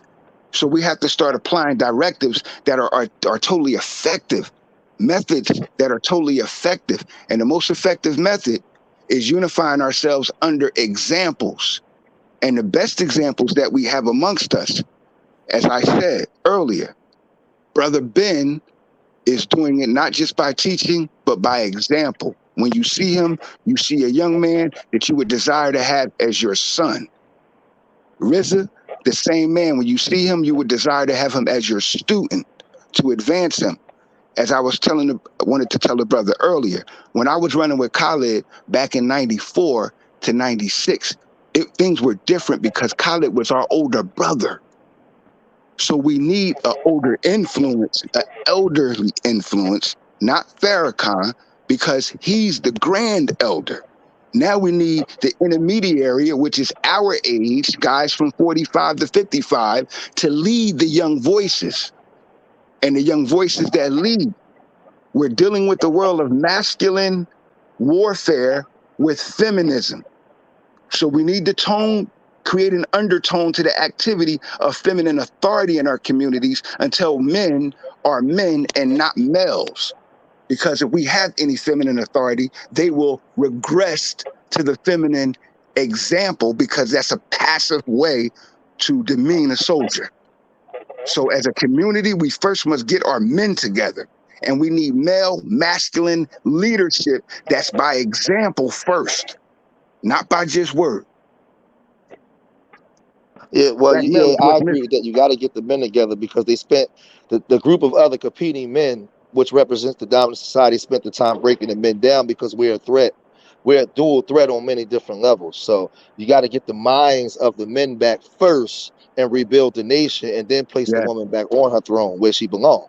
Yes, the problem is in war, they took us off the throne and put a lot of our women in our place. So that's why you have so many hurt, sad, and disgruntled women. Yes. You know, so yeah, I mean, but I agree. I understand what the brother was trying to say. You know, the concept of what he was trying to say. I'm with him, because everybody's not going to be, you know, a Muslim or a Christian or whatever. Listen, we got a whole nation of people. You know what I mean? And this is the thing that kills me right before I go. We should educate on that word, bro. Muslim is the same word in tell of Christian, or the same word as a believing, functioning Jew. It's one who submits himself to do the will of righteousness, which is the will of Allah, which is the will of God, our true nature. So when we speak Islam is not a religion. It's just the nature of who we are. And we gave that to other people that were living a savage life as a religion. So when we say Christianity, we mean one that is crystallized with the Spirit, or anointed with the influence of Christ. He that has been anointed with the Spirit to crush the wicked. So we're talking about the same thing. It's just wordplay, and our people get so distracted and distorted on that we don't focus on the objective, the agenda, which is unity and moving forward. But that's part of the algorithm, and that's what I'm speaking to. That's part of the algorithm before they actually called it the algorithm. That's what. I'm saying that for our audience. No, so I know. Our audience don't get dismayed in these words, because these words is what often separate and confuse us. But let me put it in layman's terms for him. True indeed. Watch this. Everything that the brother said, he just broke down the science for you. I'm gonna put it in layman's terms for y'all that didn't understand what he said. All of y'all are sit there and be divided based off these so-called religious sects, but go to work and work for the white man and work in your cubicle and won't say a goddamn word. You'll wear what he tell you to wear. You'll speak how he tell you to speak, and come off that job and be like, I ain't going over there with them Muslims. I'm not going over there with them Christians. But take your ass right up to work, go in his supermarket, send your kids to his schools, and go right in that work, and you won't dare talk about any divisions that we have outside of that job. So there ain't no excuse why we can't do it within our own nation. That's layman's terms. True indeed. I'm gonna jump off, man. I gotta train this class, man. All right, peace, bro. You have a great day. Peace, bro. That was as simple as we could put it, I'm quite sure. But we got to do something, bro. We got to do something, bro. I agree with the brother 100%. We got to speak universally, and we are speaking universally. But we can't get caught up in what people represent, because that's their choices. Some men choose to be attracted sexually to other men. That's his choice. Some men choose to wear only one color. That's his choice.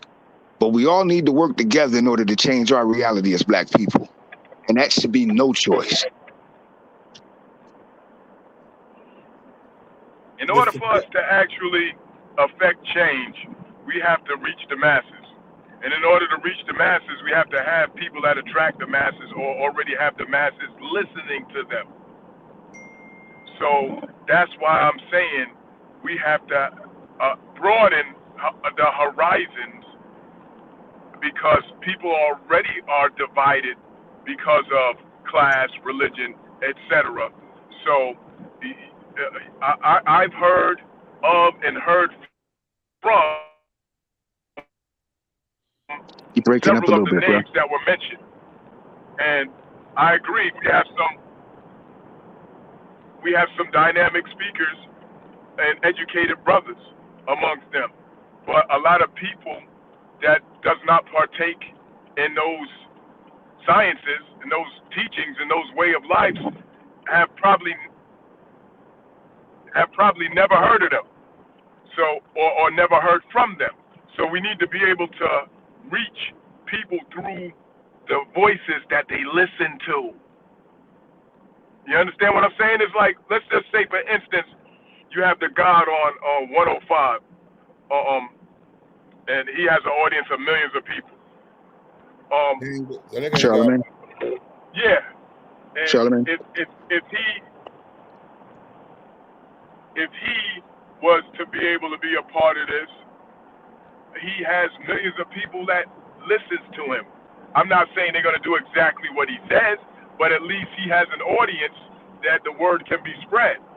And there's others that have platforms that has a reach of millions. And then it's basically speaking common sense to the millions. I got a question, bro. Like, you're saying what we're saying. However, one factor we must take when we have these various platforms, when people are unified, all of those platforms direct you to one source, meaning a leader. You understand? So we had Charlemagne the God, and we had all of the other platforms, they're alike, directing you as they have been doing to the youth with RZA. Then the children will have an example. The youth is to prepare, function, and complete a war. The elders are to counsel, advise, and strategize. So what I'm trying to explain to you is that we already have young voices amongst us that have already qualified the best knower amongst them, the best examples amongst them. And they're speaking that language to millions. And because of that, they have been on the platforms of the other influencers that have millions. But those influencers are directing the youth to follow or to listen and learn from their example. And you're saying what we're saying. However, the methodology of being separate with your own mind can't exist in a government. That's called mutiny and treason and an act of war. So we have to first adopt the culture of being unapologetically Black first. Nothing else matters. If you Black, you Black. If you're not, you over there. And that's how everybody else in the world function. If you're Chinese, you're Chinese first. You're not Korean. I don't like you. If you're Korean first. You're not Vietnamese. I don't like you. If you're white first. And I ain't black, colored, or nothing of that. And I don't like nobody but me. And that's the reality. So we have to start teaching our children to first love, think, be Black, unapologetically. Because one thing that all people that's Black in America have in common is black pain, my brother. And we got to start channeling that energy into something real and good for us instead of suffrage. So being unified, the first thing is to have a leader. If you ain't got no leader, the body is desolate, useless, bro. It functions under someone else's mind. And that's our children.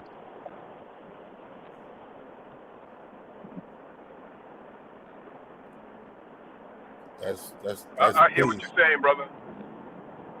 But the news is saying different because the black people keep killing the black people. So we need these leaders and these other people in position to step it up.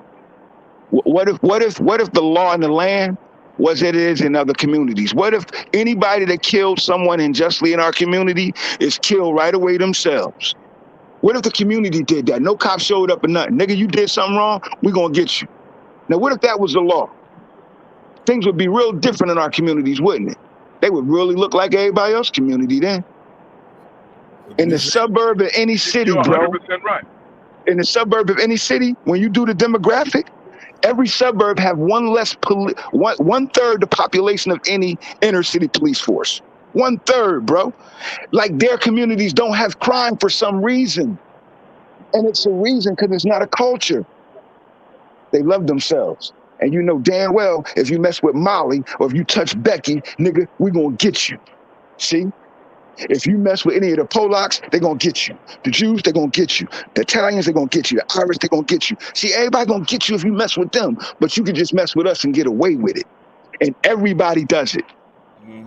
See, everybody. See, even the Polacks, the Italian, all of them, the only reason they do that to black people is because they know they're gonna get away with it. So when are we gonna stop letting niggas get away with it, including ourselves? See, that's what the men, grown men need to be doing. Not the youth. We're gonna show the youth how to do this. See? That's what we do. That's what we're counsel. See, that's the counsel by example. See, we're gonna show y'all how to do this once. I'm gonna show you how to fish once today. After this, you're responsible to feed yourself. But our survival depends on you fishing. Now let me show you how to do it, son. Just like that man took his son to go kill PNB Rock. Let me show you how to put that work in, son. Go ahead, son, go do it. See, nigga. What if you gonna send your son in to do that and kill a whole city of black people? This man was feeding 300 damn people, bro, if not more, that loved him. If you gonna do that, you could have just sent your son into the bank, hit an armored car truck, nigga, do something, nigga. See, hurt the people that's hurting you. But we don't have that mentality, bro, because it ain't no law. See, niggas ain't supposed to let him live. Nah, not where I come from.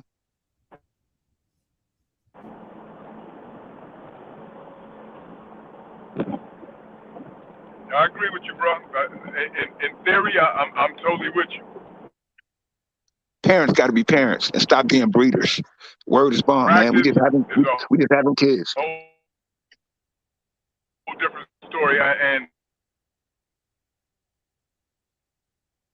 I'm that some parents have chose that takes them away from parenting. And not only are they bad parents, they're bad examples of people. So we got to start parenting as I do in my community. Lived in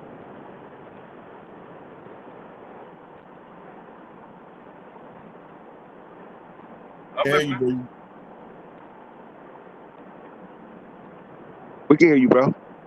Right.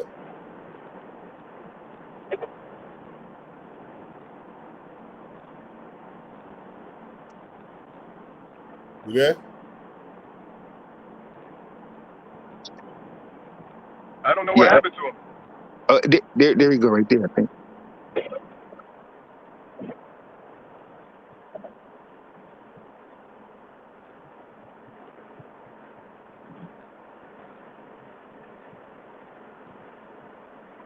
Yo, are you there? Community has to be on the same page. I remember selling drugs in a community where we take over a building and everybody in the building feels safe because we took over the building. Because now nobody's getting robbed going to the building because we got the building locked down.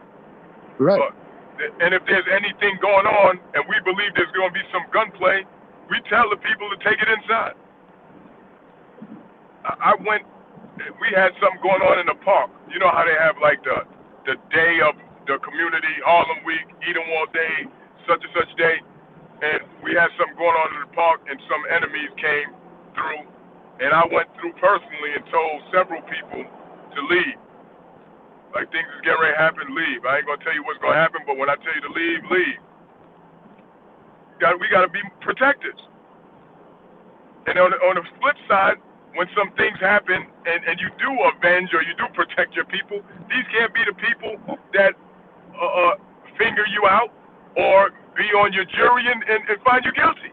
Like, so it has to be more than that. Everybody has to be on the same page. If not, these guys will be heroes one day, villains the next. See, bro, I'm older than most on the thread. So I was raised in a world where black people directly did crime towards white people, mostly. That stopped. That's who had the money. When I was coming up, like, that's where the money was at.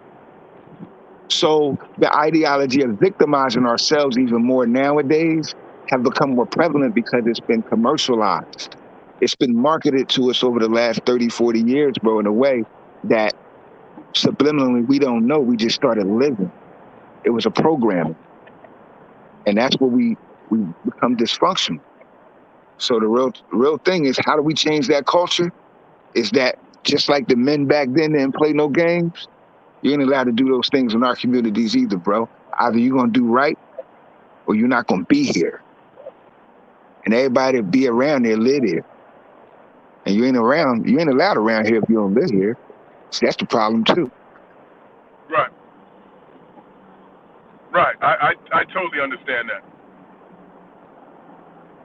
You see a strange face, you ask them, what are you here for? Who are you here to see? Like, you don't come in here to do nothing crazy. You know, this is your pass in. You gotta let us know what's going on, or we'll tell you to leave. Black Warrior Spirit. Doing that Roscoe's, a good idea is to create an LLC with as many people in the community as you can gather and just buy it, boycott it, then buy it away from. You can boycott them until they close, or boycott them until they negotiate a price to get away from the community, and then buy it. But it isn't Roscoe's fault. It isn't Roscoe's fault. It's Roscoe's fault if it's not a black-owned business by the community for the community. If it ain't unapologetically black, it's his fault too. And Roscoe's be having that gathering. That ain't the first thing that happened at that Roscoe's, and everybody know it. That's why they was attracted to it. Like I said, if we're gonna take charge of our communities, boycott Roscoe's until they negotiate the lowest closing, the lowest price to sell the business, take it over and conduct it under our authority, our protection. That's what the Bloods and Crips should be used for. Economic progress. Unapologetically black. That's the mindset. Everybody got to go if you ain't helping us. You got to go. You ain't helping us in the community, you got to go. And we spend all of our money at them stores, bro. All we got to do is manage it and own it ourselves. Every community does this, except us. See? Just make sure we stop thinking that white ice is more expensive because it's smoother. See, that's our problem. We go buy white ice because it's smoother. You still got to break it up to use it, dummy. But you think it's better because it's white people shit. We got to stop thinking like that. Stop functioning like, living like that. No, white education isn't better than our education. If we teach our children first, they master what they teach them with simplicity, ease. We just got to be people, civil. We got to be gods. We got to be earths, kings and queens, and stop talking about it and start being about it, bro. And we got to start in our communities, man. Every Peace, child. Queen. Hold up, pause up, guys. Pause up. We got a queen in it. Peace, Queen. Leisha Allen.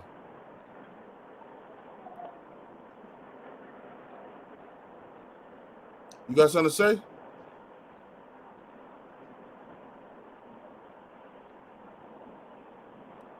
I don't know who the fuck that is. Go ahead, God. Peace to Queen Lady at. I've been seeing the sister drop jewels on her quotes, as well as Truth Teller as well, and Yada. Peace to Yada L. But God, we gotta start being unapologetically black. All we gotta do is spread this shit. This everything else that we make viral, like dumb shit, or destructive or wicked or violent shit, just make being unapologetically black viral, man, in every way, man, on the real. And black men start sacrificing themselves for black women. That damn psycho that was attacking the sister in the subway in New York, bro. Yeah. Like we got to start engaging these niggas, man, and breaking them up, bro, on the real, by any means necessary. Be black, because if it was your mom and your sister, nigga, you mean something? You let a nigga do that to your woman and you wouldn't intervene? Nah, you gonna have to do that to me, and I don't think you can really do that to me after wasting that energy on her, nigga. So I got the advantage. That's common sense. But black men got to start being black men. We used to learn how to box or go to karate school when I was a child, bro. It was no choices. It was no choices. You had to do that, bro. You had the fight coming up. So if you don't know how to squabble, nigga, something wrong with you, bro. That's a part of masculinity. And masculine resolution is what our young boys is missing, because everybody is emotional and afraid to get punched. So you go get a gun, and you want to end the conflict without being a contest. See, it's deep. 90% of the crimes in our community, bro, that's murders, has been killed. The unarmed black men getting killed, bro. So you run down on another man that don't got a gun, and you kill him, but you running when a nigga got a gun. See, it's deep. And we not recognizing where we at and how we are until we take control of our neighborhoods, bro. We messed up. So I just want the men to be men, bro. Stand the hell up. Stop letting niggas sleep in your house, bro, knowing that they doing that damn dirt. Word up. Sometime that shit gonna come back to your house. So we need new guardian angels. What do we need? Like, because if you don't call yourself something, they'll call you vigilantes. Yeah. We what we need is we need the Bloods and the Crips. We already got that's our police. We just have to direct them in the right direction, bro, and get them off of this dumb slave-minded, nigga shit, bro. And it's real because and sister, we don't mean no disrespect by using the word nigga, but the word nigga is a word that's useful. It's a real word. It's actually the highest level of an uncivilized Negro, which is a slave. So a Negro is one who has been created to do for another without profit or benefit to self. A nigga is the highest level of an uncivilized Negro. So when we speak of a nigga is real, which brings me to the point that all niggas got to go before we can have any freedom, justice, and equality for our people. And we talk about that mentality. It's just that mentality. That's why we kill each other like that, because we have a nigger mentality, the highest level of being an uncivilized Negro or slave. All right. So check this out. I appreciate the brothers for coming up. The guy got to go to work in a few hours, so I got to get me a little nappy nap. True indeed, black man. Hey, Johnny Button Jr., thanks for coming up, bro. John Muhammad, I appreciate you, bro. We're going to build later. We got to build anyway, God. True indeed, God. True indeed. Get some rest and give me a hit later on, God. No doubt, Lord. Yo, peace to everybody that's in the chat. I appreciate you. We appreciate you for showing love, and we appreciate your support. Y'all make sure y'all subscribe to Johnny Button Jr. page and John Muhammad. True indeed. Peace to the blessings to the gods and earth. Peace to the gods and earth. Salam alaikum. Alhamdulillah. Alaikum salam. Brothers and sisters. Alaikum salam. You have a great day. You too, bro.